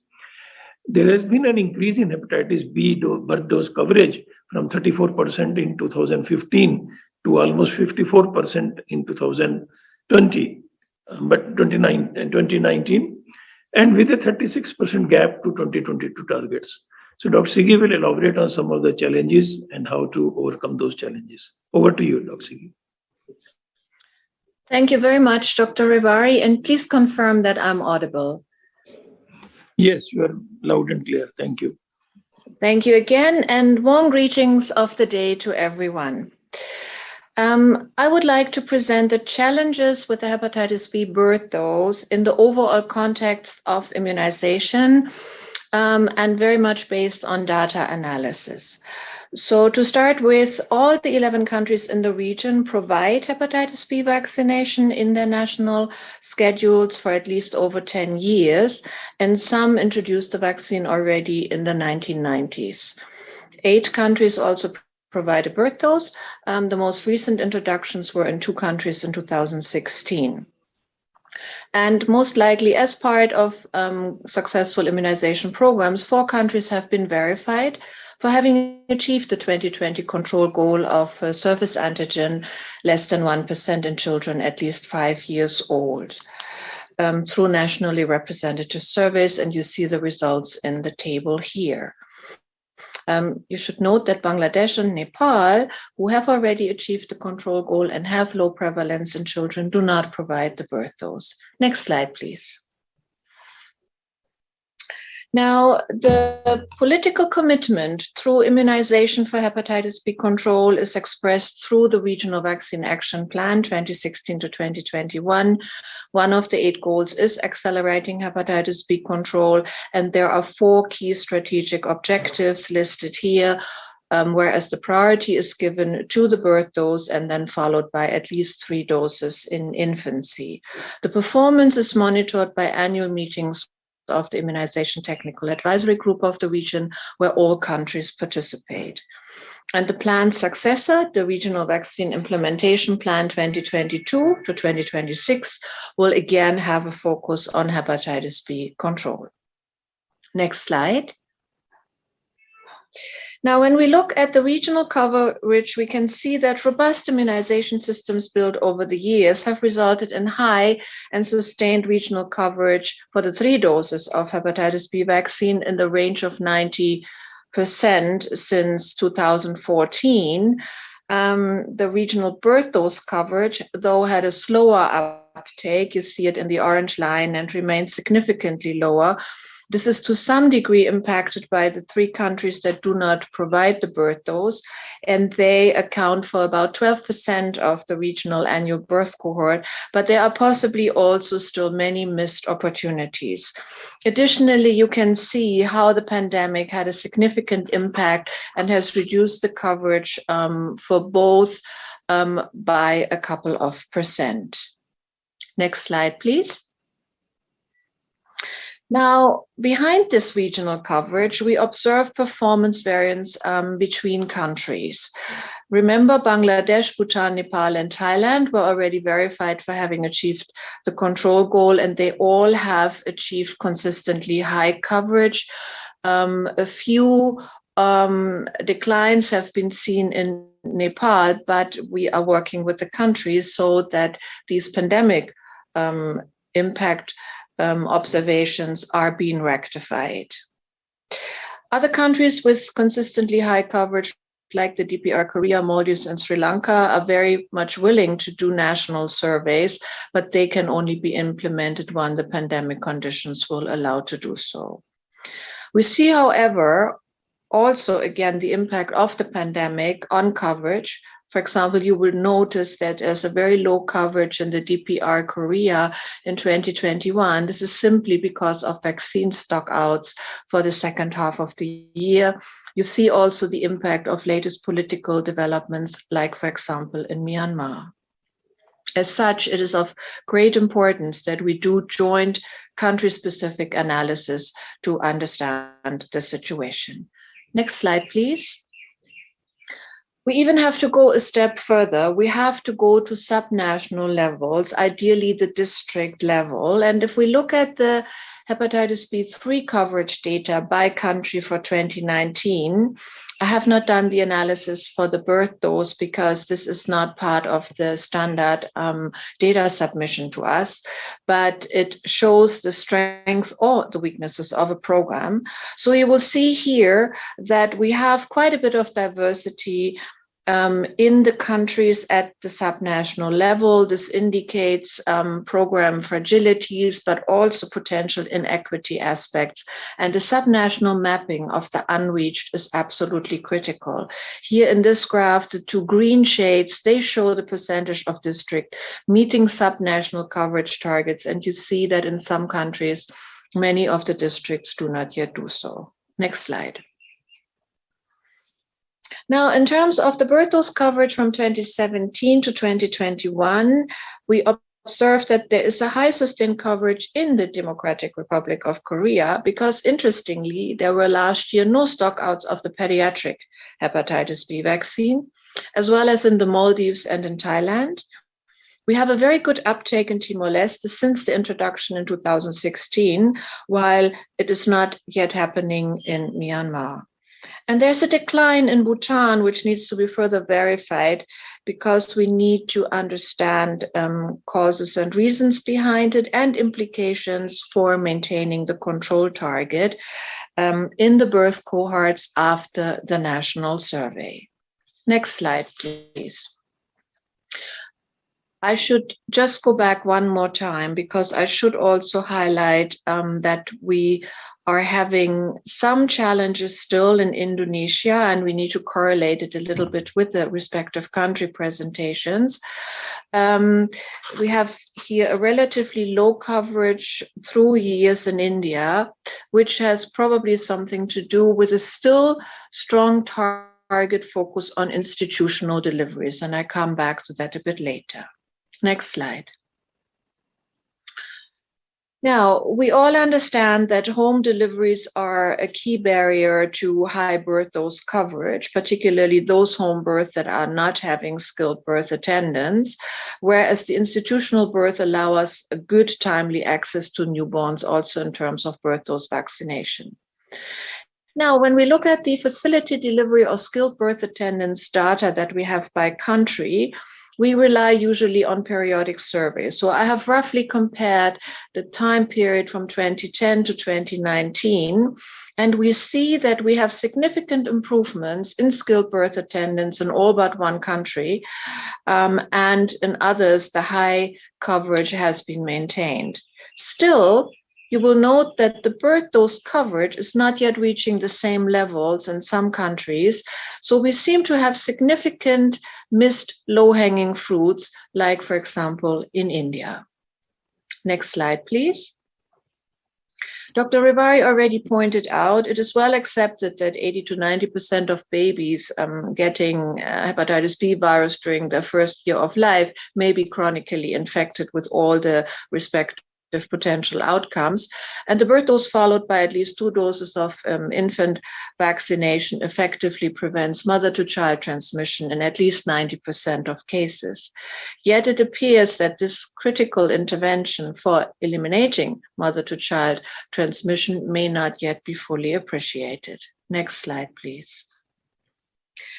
And so besides home deliveries as a big barrier to birth dose coverage, we also have inequities still in immunization service delivery. We call them in our language the chronically unreached, and they have proven quite difficult in the past couple of years to get access to. Other challenges include the lack of awareness that we often have of health staff, or it is a lack of training, particularly in terms of false contraindications or fear of adverse events following immunization. So they lead to a lot of missed opportunities for institutional birth or birth with skilled birth attendants. We often also see a relatively weak coordination between the two key programs, MCH and EPI. We have sometimes yet an incomplete integration in newborn care packages, which is very relevant in order to get particularly the MCH staff to understand how birth dose has to be delivered. We see vaccine supply issues in terms of how many doses are in a vial. If it is a multi-dose vial, often birth attendants may be hesitant to open the vial for just one delivery. We have issues with the availability in birthing clinics and management aspects, particularly also in terms of cold chain. The vaccine should never be frozen. So these are additional barriers that we face in certain settings. And we see in many places an incomplete participation of the private sector. This becomes even more relevant when the private sector is evolving and more women choose to deliver in such facilities. Next slide. Now, what are ways to overcome these challenges?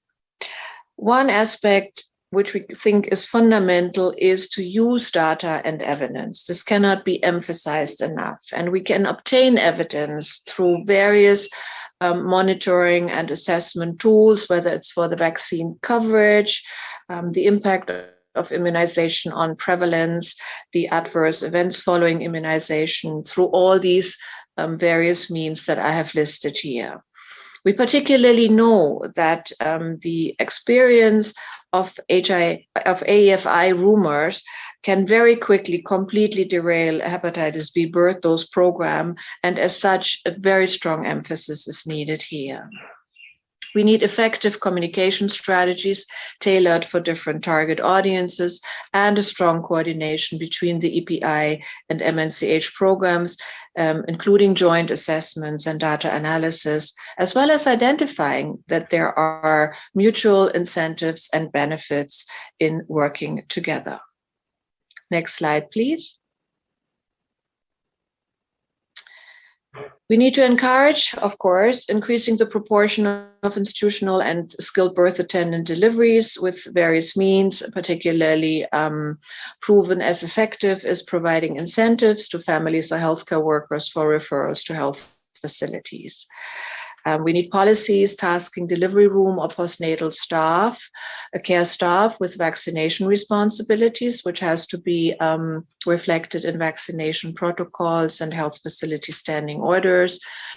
We need to expand the maternal and newborn policies and benefits accordingly. It is vital to develop or adapt existing national standards for all the various range of products that I have listed here. And we need to ensure adequate vaccine products and logistics, including forecasting, vial presentation, and cold chain management capacities.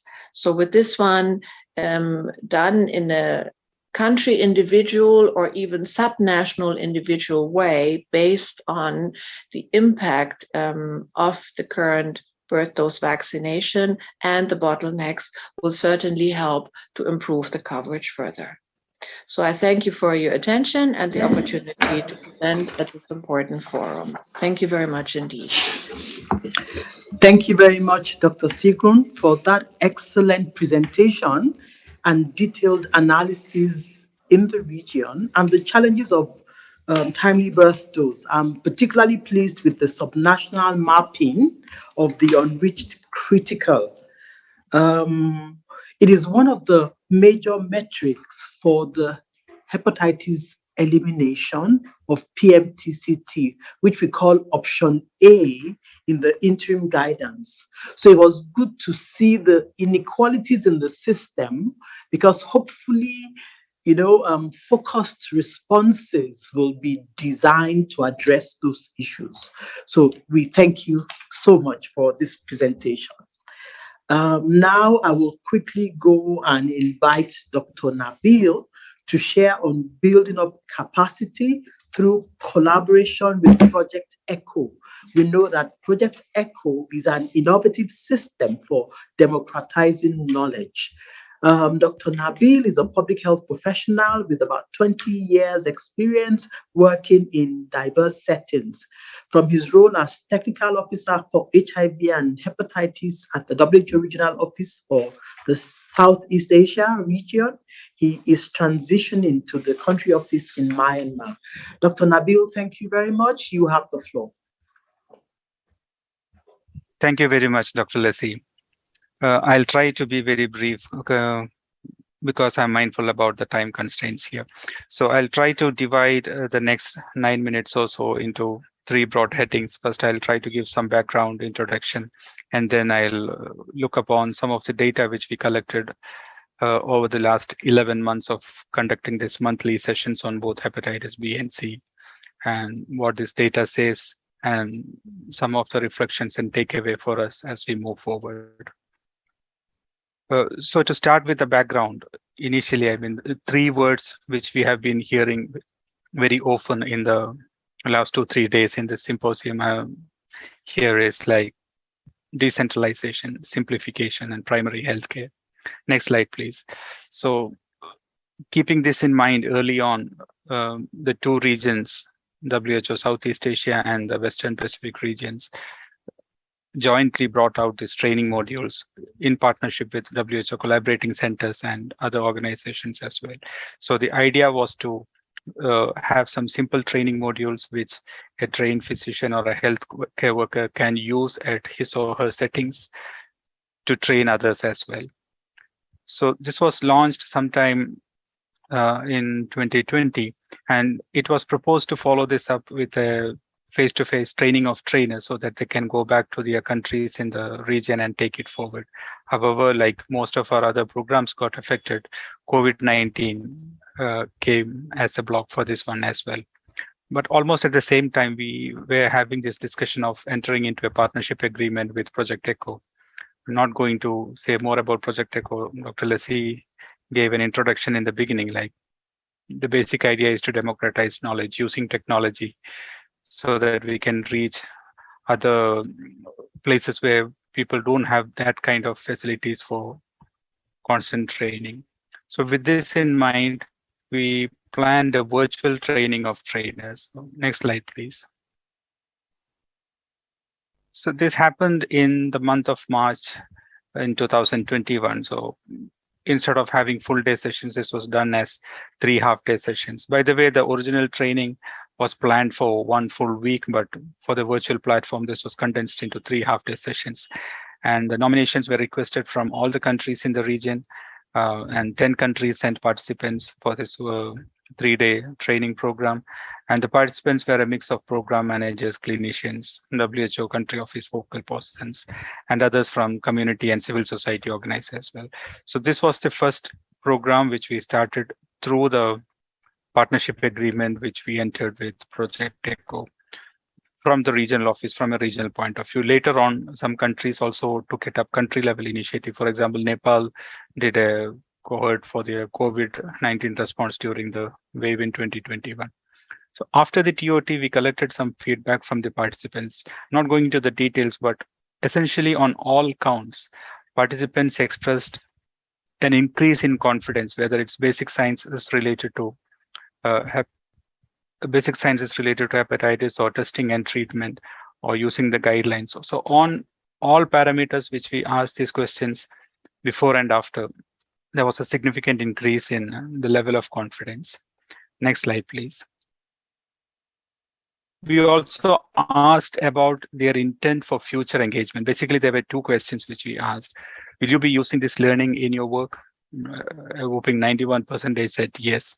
We also asked about, will you be willing to engage in further capacity building as trainers? So we didn't get that kind of a response like we got for the other question, but still 78% said yes. So towards the end of the training, we asked them, I mean, what is their barriers? So, I mean, participants came very forthright about this, and they said, yes, this 3-day training has been useful. But for us to be trainers, for us to be imparting capacity, for us to be part of capacity building initiatives, we want further things. Next slide, please. So the monthly sessions was an immediate follow-up to this TOT. Like, we wanted to provide a safe learning space, initially focusing on those people who were already part of the training of trainers. So we plan to do this monthly sessions, brief 1-hour sessions on both hepatitis B and C. But later on, I mean, again, based on feedback, we didn't restrict the participation to the initial cohort. This was offered to others in the countries as well. So one key aspect of these programs is it's highly interactive, and the didactics are very brief. Somebody will present a case, a real life case, and the discussion will progress on that. And there will be some key learnings which will be emphasized in the end. Most of the topics have been clinical so far, but we take up occasionally public health relevant broader topics as well. Next slide, please. So in the next 3 slides, I'll briefly summarize what we found out from these 11 sessions. If you see the participants, where they are coming from, obviously, because this is a regional initiative, majority of participants are from the Southeast Asia region. But as Dr. Lassi was saying, since we are democratizing knowledge, we cannot completely restrict. So in total, we had participants from 26 countries, 157 cities. And if you see the number of attendees, so our initial TOT was only around 60 participants, but over this period of 11 months, we had 467 attendees, and many of them coming back for multiple sessions. So that's the last number, what you see, the 680 attendances. Next slide, please. In terms of the profile of these participants, I'll not go into the details of this analysis, but few points I would like to highlight here. On the left-hand side, if you see the professional category of participants, of late, I mean, after the initial 3-4 sessions, the number of nursing professionals, colleagues from the nursing profession has been increasing. And after these 11 sessions, we had around 24% of participants who are nurses. It's not a medical, I mean, medical only is around 38%. So we have been talking about this in the symposium here. So that is one aspect. And in terms of the sector, majority 64% is from the public sector. And the lower middle graph, if you see the level of system from where our participants are coming. Again, a majority is from either state level or district level. So the national and beyond national global participants are much lower when you compare. So this is clearly in line with the priority what we have set for the region. Like, we need to take this to decentralized level.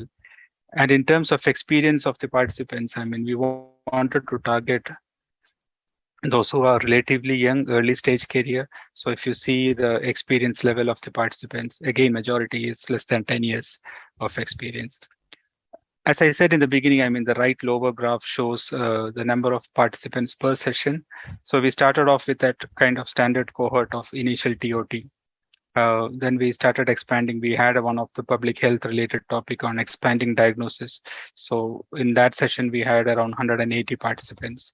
And then again, it's slowly increasing over the recent months. Next slide, please. So in addition to collecting the profile of participants, we also try to collect some feedback from participants after each session. 3 or 4 data points I'll highlight here. One, again, a majority either said strongly agree or agree to the question, like it has helped in improving their knowledge. And same with the question on whether objectives have been met.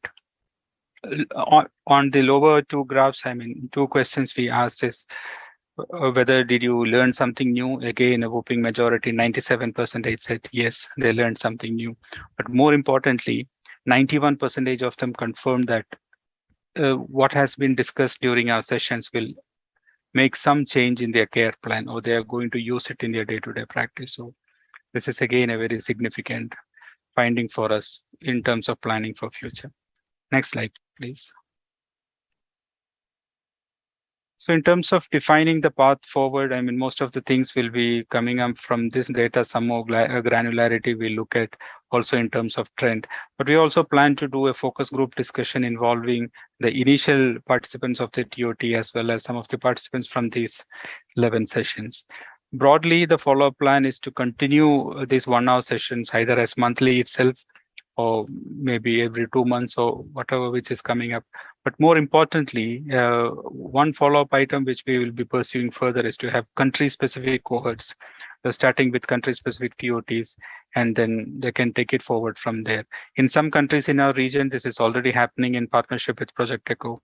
But where there is no such initiatives, WHO is ready to help such countries and collaborate. And this agreement, which I mentioned in the beginning, this is for the whole region. This is not just for the regional office. So any of the 11 countries in the region can take part through these initiatives. And we'll keep in mind the principles of adult learning as we take it forward.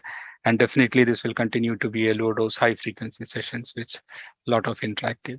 Again, the point here is to take it to the decentralized levels. Next slide, please. So this is it.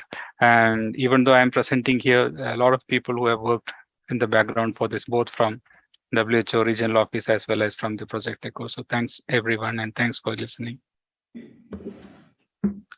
Thank you, Dr. Nabil, for an excellent overview of what this project is, how we utilize this.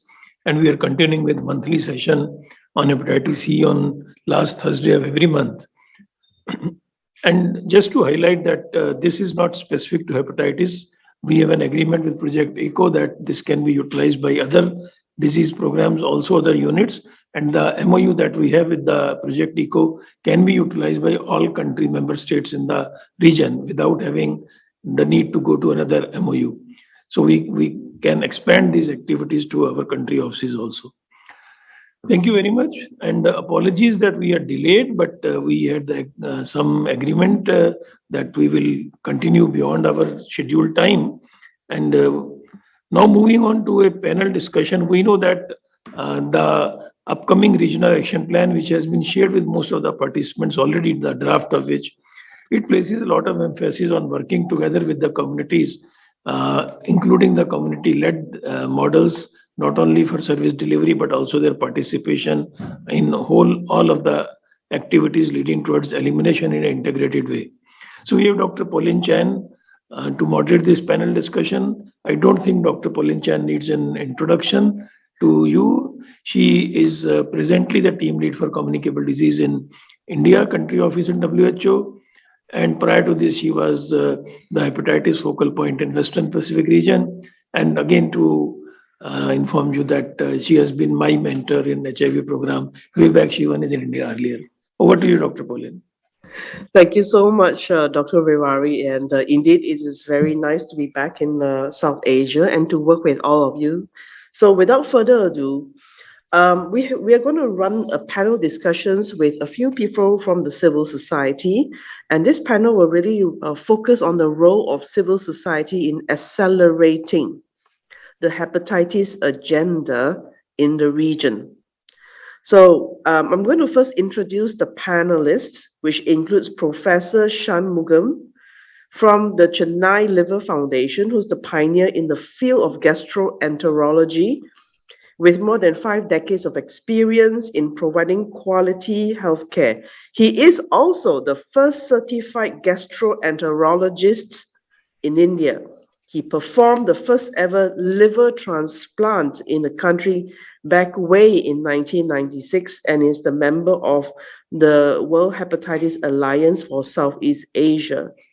Joining us in the panel is Dr. Kin Pyong Ki, a microbiologist, currently the president of the board of directors of the Myanmar Liver Foundation, a non-profit and volunteer NGO, and retired Director General of the Department of Medical Research, Ministry of Health. She is a member of the WHO STAC and advisor to WHO on viral hepatitis, HIV, and sexually transmitted infection for the Searo region. Mr. Gitton needs no introduction. He's well known and he's currently the Community and Policy Program Manager at EMFA Treat Asia program in Bangkok. He is a member of the WHO Guideline Development Group on Hepatitis, the CIARO advisory group STAC, and has been working on improving HIV and hepatitis C treatment access and advocating for price reductions in CIARO for many, many years now. Dr. And Mr. Han Yang is currently the Access and Advocacy Focal Point for DNDi Southeast Asia and has a focus in supporting the hepatitis C access program in the region. He is an MPH by training from Nottingham and has worked in the field of HIV and hepatitis C in the last 15 years in Malaysia and the region. So I'm going to start with asking the panelist, Professor Shanmugam. Dr. Shanmugam, how can civil society contribute to messaging hepatitis can't wait? This is an urgency now. We have 8 years to SDG 2030. How can communities contribute to accelerating hepatitis elimination towards the UHC and towards 2030? Over to you. Thank you. Thank you very much, Pauline, for your nice words and for inviting me to be one of the panelists of this session. And I thank Rivari for reminding me every time. Thank you very much. First of all, we should know that what is the necessity for the civil society to come into fold about eradication of one particular disease. The disease is an individual patient's problem. The society need not get worried about any disease until they suffer. So they do not have a general knowledge about the particular disease, especially viral hepatitis. It is so bad even today that even amongst the doctors, the knowledge about viral hepatitis is poor. Because I have been a professor in the college for nearly 28 years, and I've been seeing all my practitioner friends every time, and some of them tell there is no treatment for hepatitis B. This is the tragedy of our situation, that our medical professional people are not aware of this, number one. Number two, the people have to come to know that this is a slow progressive disease. It is not corona, it is not cholera, it is not some other disease which will kill immediately. It is not so. It takes nearly about 20 to 30 years for the disease to progress, whether to become a malignant disease of the liver or cirrhosis liver. So it is a very quietly going disease which people are not immediately perturbed about it, immediately not become aware of it. This is the tragedy of our hepatitis program. Because if you have seen the vaccination, the previous lecture I have seen, the health department personnel spoke that India is still the lowest of little more than Thailand. The other country, that their vaccination is very poor in India. This is because the lack of knowledge. The lack of knowledge amongst the medical professional, the health people, and the administrators. So we will have to enrich the knowledge of these people that this is a slowly killing disease, but enormous people are being killed silently. Once they become cirrhotic, they are the drainers of exchequer of the government. They frequently get admitted for hematemesis, ascites, weakness, and so on. So the people should know that unless you prevent the disease, it is preventable. Hepatitis B and C is preventable. I am sorry to say that most of the health workers have not been vaccinated in our country. I know very well in a primary health center, all the people are not vaccinated. In a teaching hospital, all the health workers are not vaccinated, and all the sanitary workers in a municipality or a corporation now have not been vaccinated. Because I know this, I am doing personally a camp, screening camps for the people for the last, say, about 7-8 years in my part of the country. And I've screened so far 30,000 people, and nearly about 170 camps I have conducted. People do not have a knowledge about this disease, including the medical professional. So the community should be well taught, spoken about this disease. It is similar to our government program, which was very fabulously going on about AIDS. It was left and right throughout the media, social media, paper, media, people talking about it. Health personnel were talking about it, and we are able to control it now. That is the dictum required for our eradication of hepatitis B, hepatitis program. This is very, very, very essential, though, because the government is administrators, health people, everybody, though it is not a very major issue now for us. It is not a dengue problem. It is not a malaria problem. It is because these are all fascinating news for the people, and that it affects the government. So they are not well aware of all these things. It is very essential that we teach all the medical professional people, all the administrators, the mammoth of the problem. They should know about it. That is our duty. The WHO, the WHA, and the health professional, all of the health professionals, and the NGOs. NGOs means we are all interested. I know very well in one drug abuse center, the addiction center, I screened about 55 people, and about 22 people were hepatitis C positive, and I could not bring them for treatment. It is so unfortunate. And because those people also who are managing those de-addiction centers are unable to bring them for treatment. How many people are being spreading the disease? And so hepatitis B, so many people, they are coming with a tumor, they are coming, we are doing, it is possible, Even when the patients are coming to hospital, they all should be as if you are doing a sugar test, blood sugar test or syphilitic test. You should do hepatitis B and C tests regularly for everybody. This is one method, one simple method of hospital people. Instead of going to the field, even the hospital people who are coming to the hospital, they should be screened properly. Everybody, whatever treatment they are coming for, you should do that screening. A simple test, a card test is good enough. If they are positive, then go for ELISA and so on, DNA test, all those things. So it is educating the people, educating the society through various medias in a very big way. Without much of it, we don't need big money for this. Increasing the knowledge is good enough to involve the civil society, but to participate in our program, and we can definitely win the game by 2030. Thank you.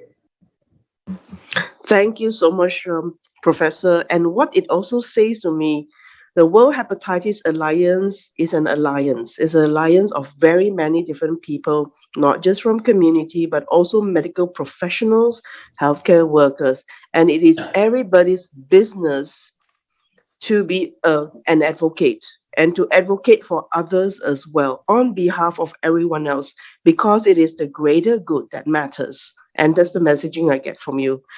So over to Mr. Gitton. Gitton is an old friend. I would like your reflection on how you think we can accelerate elimination and what is needed to support communities for the roles that you think that we should be doing. Over to you, Gitton. Thank you, Pauline. In the interest of time, I'll be quick.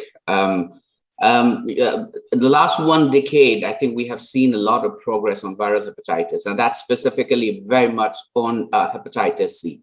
The change has been dramatic to an extent that we now have a cure in 12 weeks. We also have seen emerging disease, estimates over this last 1 decade.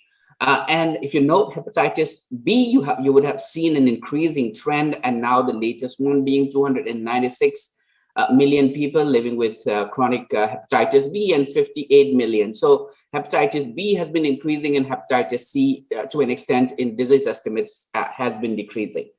Now, what we are talking about now in relation to this particular session is 20% of this hepatitis B burden and 17% of the hepatitis C is in the Southeast Asia region of WHO. We also continue to have, as reflected in the earlier presentations, we continue to have new infections, both on hepatitis B and hepatitis C, which is more than 200,000 in both the infection. Mortality continues to grow, but I think we should always mention that now, with the decreasing attention that hepatitis B is getting, that majority of the mortality is on hepatitis B. If you compare 180,000 on hepatitis B to 38,000, but then hepatitis C, 38,000 for hepatitis C in the Southeast Asia region. So, that's the kind of data that we're having now. The thing that where community is being brought in, or civil society groups or treatment advocates are being brought in, is besides many of the important reasons, one of the things that is there specifically for Southeast Asia is we have been able to diagnose only 2% of hepatitis B cases, and of that, only 0.2% to be able to be treated. I think I saw a little bit more updated in Dr. Suman's slides earlier in the day, but that's again not to the extent that we would want. We have been able to diagnose 7% in Southeast Asia region, and then again 5% for hepatitis C to be treated. I think that's a major chunk of where, if we are supposed to reach the targets, the core targets or the additional targets, how do we work with the community? How do we work with high-risk groups to be able to reach those elimination targets where the communities could contribute? So I think that's the basis of where we're coming in from. Now, one of the underlying principles that made HIV program so successful in different aspects, including the participation of key population, was the principle and general endorsement that community can play that active role in mitigating and implementing different aspects of the program implementation. And I think that is lacking still in the viral hepatitis front. And that is more acute when it comes to national programs, although national programs have now been established in majority of the Southeast Asia, Southeast Asian countries. But then, that in the HIV program, the way that the community and civil society groups are acknowledged, that is less seen in the case of viral hepatitis. And that has to be something addressed and come out more formally, including the concept of community-led monitoring, which is very much endorsed in Global Fund program for HIV and also for PEPFAR-funded programs now, and that's an emerging trend. We do not see that kind of an endorsement at the moment for viral hepatitis, both at the global level and at the same time at the national level. This could be improved. The other thing is around prevention, and we have seen how in HIV, if we look at the hepatitis C self-testing, guides, most of the evidences are from HIV, or all of the evidences are indirect evidences from HIV. A lot of data is in existence where, a community or key populations have played important role in enabling people to come out and make linkages to undergo screening and to link further on to appropriate services, including treatment. And that has to be very clearly, laid out and as an implementation plan described properly as to how it could be done. And, that community and the national programs, along with technical service providers, can go along with that part. In the prevention portion for hepatitis B specifically, and Timor-Leste talked about adult vaccination, and I think national programs have now started picking up hepatitis B vaccination among high-risk groups or key population. And what we saw recently in India was, among people who inject drugs, 88% of them susceptible to hepatitis B infection. And that's a cohort of around 600 people. All of them were vaccinated with the rapid regimen of 0721 days, which WHO has been recommending since 2012, but that has not come out very strongly in any of the national program, as I have seen. Maybe I'm wrong, but that's not something that has really come out to be able to provide complete vaccination as quickly as possible among high-risk group population, especially among people who inject the drugs. There are, Pauline, I'm aware of a time, but there are many other things where we could work together, including on decentralization of services. We recently tried a program in India where we treated people who inject drugs on the same day. And we are in, and it took us 5 hours, 52 minutes to be precise, from antibody to the patient getting the treatment on the same day. The whole process simplified, liver fibrosis assessment using EPRI. And we know we could reduce it to 4 hours. And we know exactly where that issue that brought us to 5 hours, 52 minutes was. And we would be able to address that. And community, at least for hepatitis C, you have very well documented data as to where this infection is disproportionately affecting. And these are programs, these community groups can work with the national programs to make sure that at least we are picking up, if not in general population to start with, but with the high risk groups, to pick these kind of programs, to implement it, to start saying that, okay, we're picking up at least among key population. The national programs for other, diseases, including for HIV harm reduction program, or for sex work-related program or MSM program, are all in existence. These are opportunities where we can tap for hepatitis B prevention, including vaccination, and at the same time for hepatitis C-related treatment services, which could lead us to a cure. Lastly, I think financial resources are definitely needed. But from my experience, besides the financial experience to community groups, what is really needed is that hand-holding and technical support. Believe me, organizations can do it. What we did, same-day hepatitis C treatment in Manipur, is done with very small amount of budget. We're proud that we have been successful in that. We're tracking the SBR at this point. We would know it by August 22nd, the entire cascade for SBR 12. We're seeing some missing ones in the middle, and reasons we will be able to, we know why they are not being able to come for SBR 12. But more than anything else is that technical assistance, to be able to build the technical capacity and work along side by side as partners and collaborators to make sure we are going in the right path, and we're doing what we could to take us to that elimination targets, no matter how little or small that work that we do is. We're all going towards the same objective. Thank you, Paula. Thank you so much, Gitan. It goes without saying, in the next 8 years, community is part of it. There's no argument. But it's really about co-opting at every level, communities' actions, and as advocates and beyond, and including implementers as well. I'm going to move over to Mr. Hanyan Chung from DNDI for your reflections on how you think that we can message this urgency and move towards 2030. We've got 8 years only. Move over to you. I think I will be even shorter.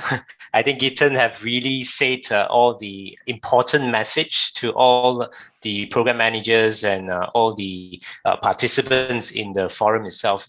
But I just like to bring up two main points.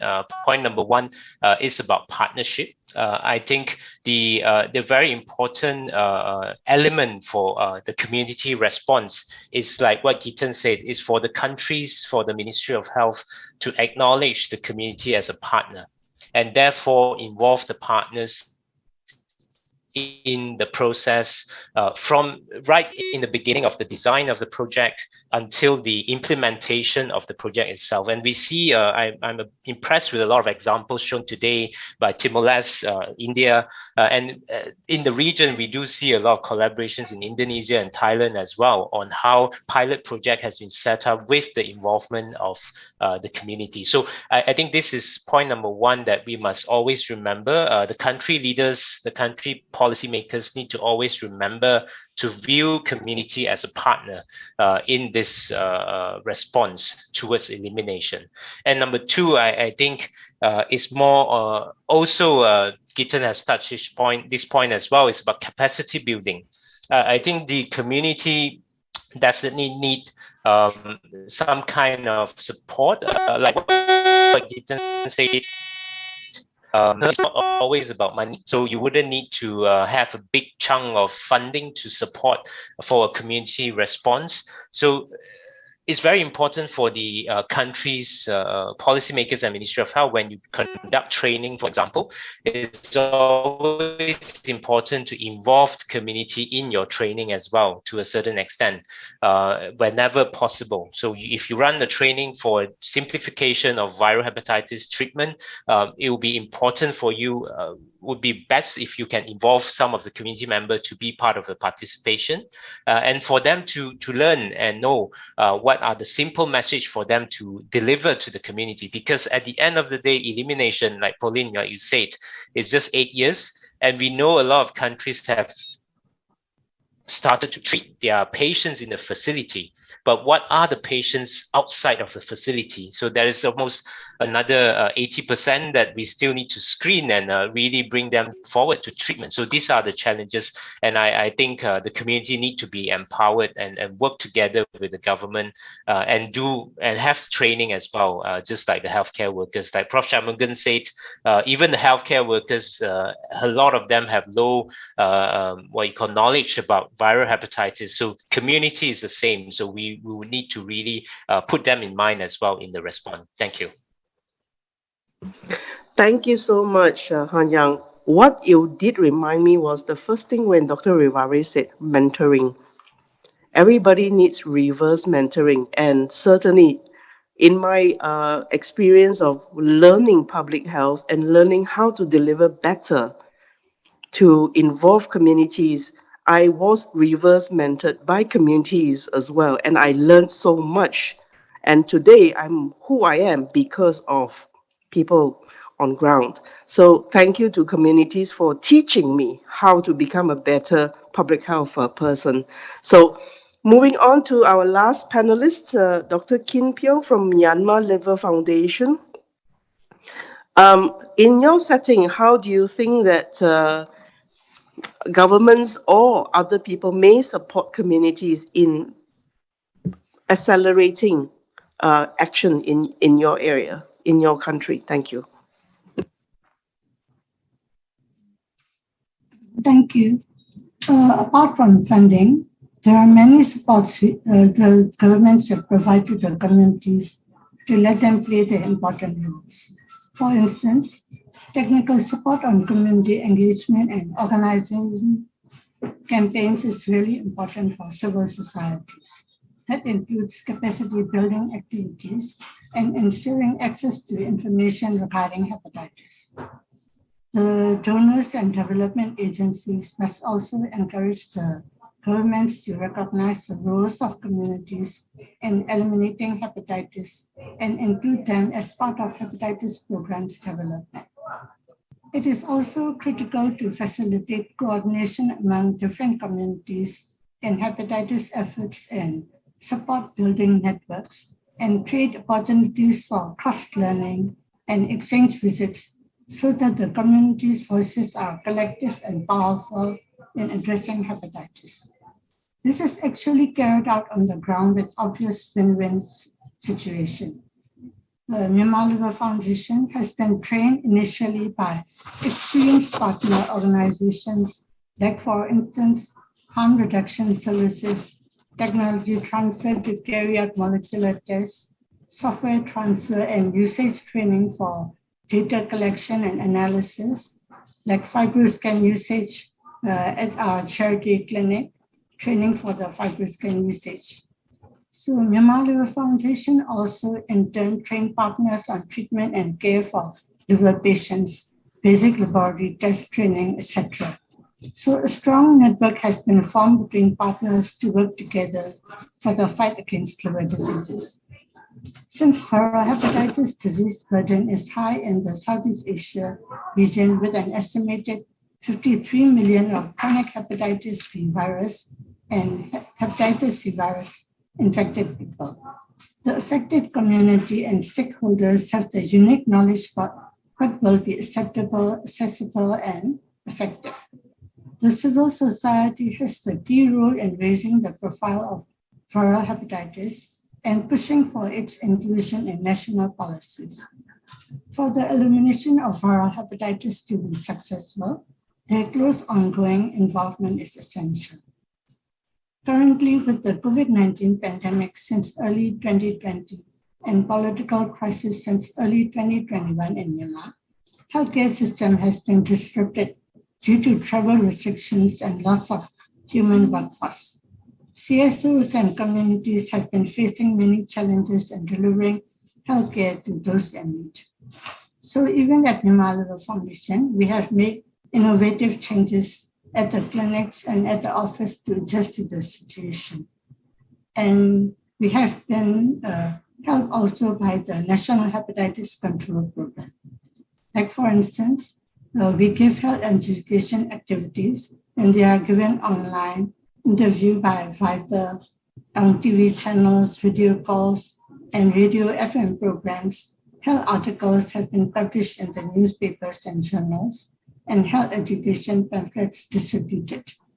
And also at the clinics for COVID-19 prevention and security reasons, opening and closing time and days have been changed, and they have been announced on the Myanmar Liver Foundation Facebook page.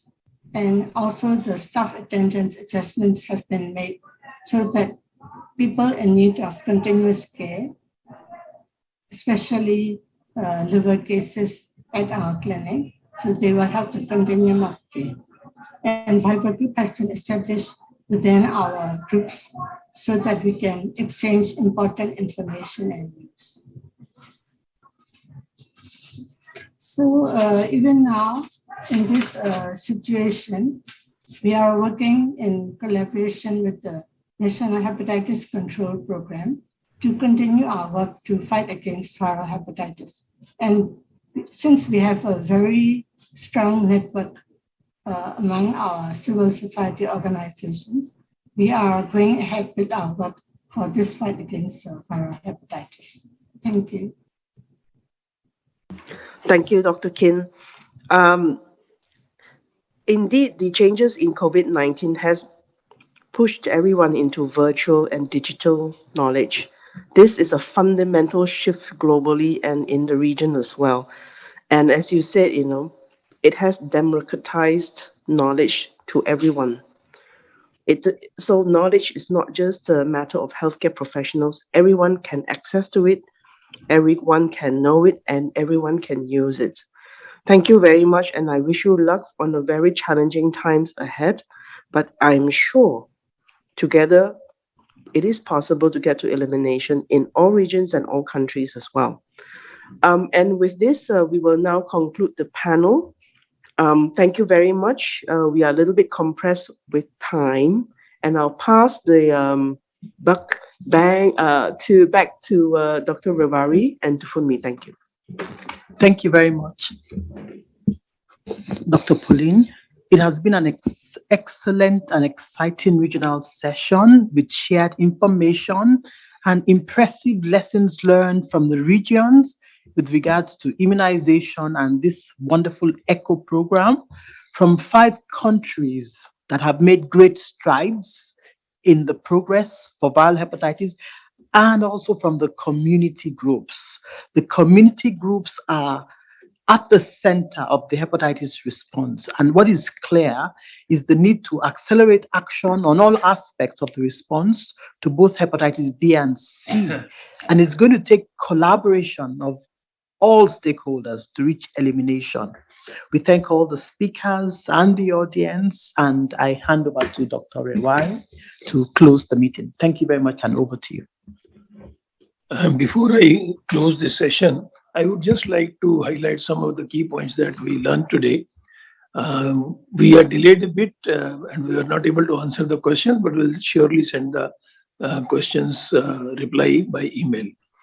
We heard about the integrated people-centered global health sector strategy today, as well as the regional action plan, which is coming up for the period 2022 to 2026, wherein it has to be emphasized and has been adequately mentioned that coverage of diagnosis and treatment for B and C needs to be significantly ramped up. Importance of taking the critical first step of starting somewhere and making an action plan, which is fully costed.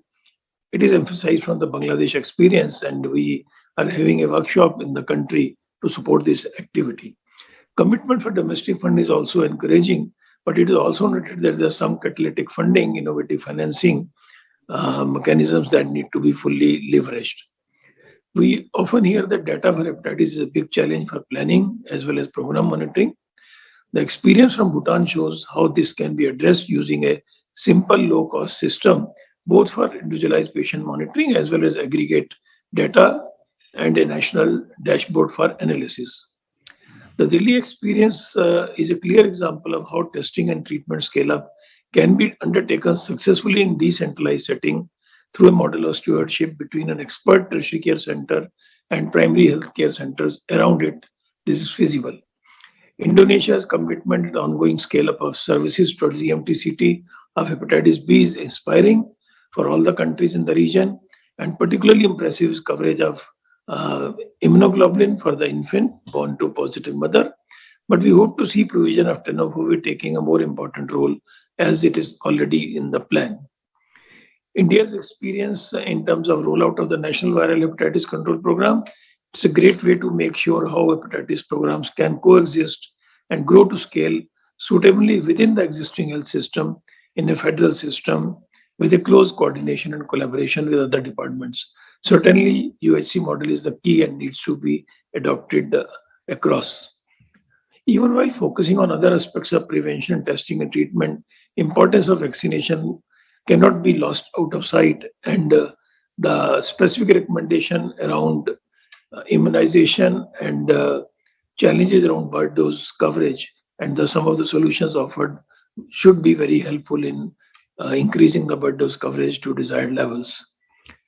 Democratization of knowledge is key if we have to pursue the mantra of simplification, decentralization, and capacity building of healthcare providers through this Project ECHO is a good experience that we had, and it offers an excellent opportunity to scale up this further to other countries and other units within the regional office.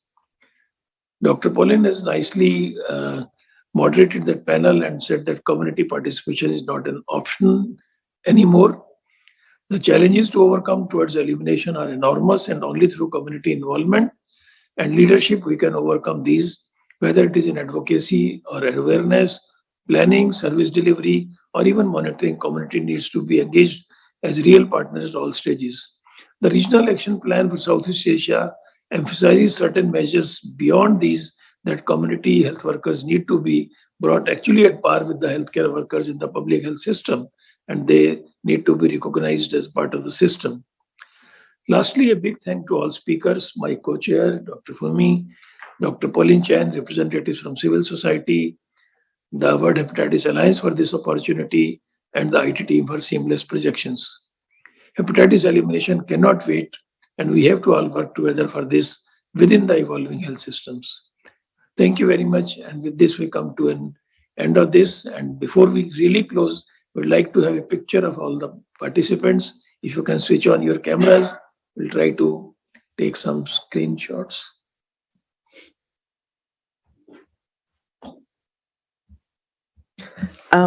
Could you please switch on your... So we still see some of the cameras are not switched Cameras. on. If you can, that would be nice. Please hold on. Please hold on. So we need to have a big smile also.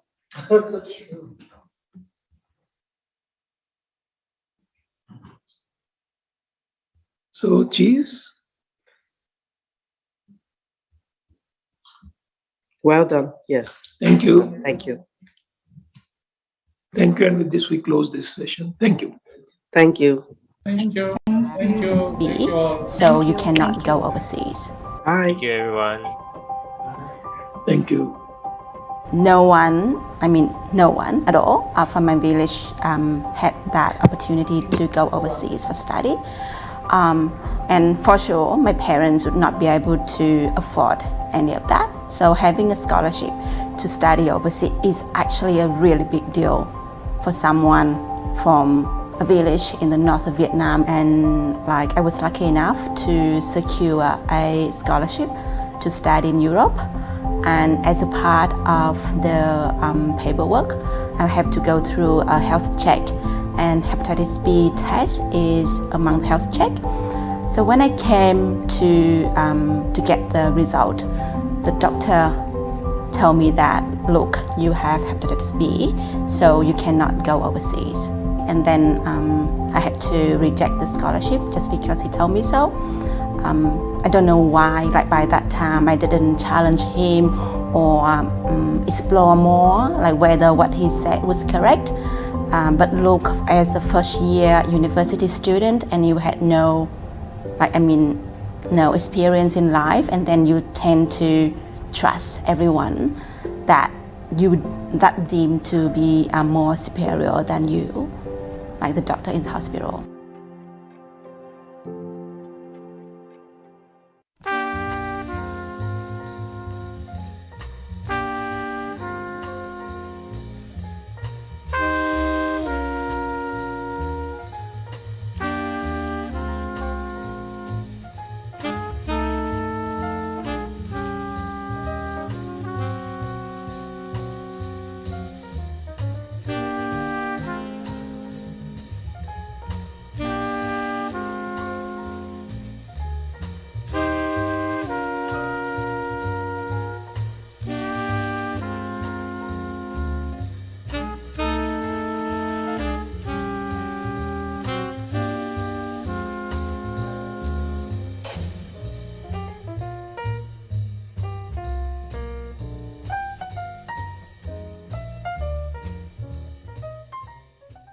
In the time it takes to watch this 30-second video, someone will lose their life to hepatitis.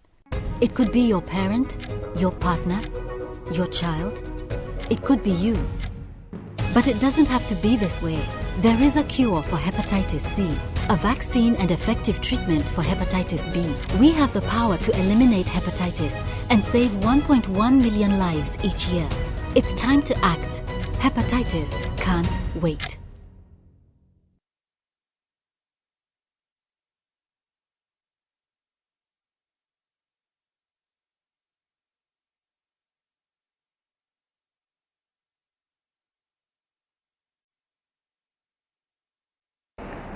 Hoy es un día muy esperado para todos los integrantes de la Asociación Buena Vida porque celebramos la cura de varios pacientes de hepatitis C. Nosotros en nuestro grupo decimos que vivir con el virus de hepatitis C es sentir que uno tiene una bomba de tiempo dentro de uno y que no sabe cuándo va a explotar. La cura significa desactivar esa bomba. Por eso estamos todos juntos hoy para festejarlo, entregar las remeras con la inscripción de hepatitis C curado.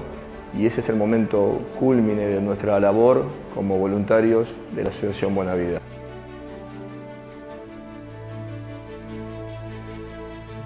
Soy Raúl y estoy curado. Soy Majo, estoy curada. Soy González Julio y estoy curado. Hola, soy Susana y estoy curada. Soy José Luis y estoy curado. Soy Graciela y estoy curada. Soy Adrián y estoy curado. Soy Andrés y estoy curado. Hola, soy Miguel y estoy curado. Hola, soy Gabriel y estoy curado. Soy Carlos y estoy curado. Soy Nelly y estoy curada. Soy Claudio, estoy curado. Soy Rubén y estoy curado.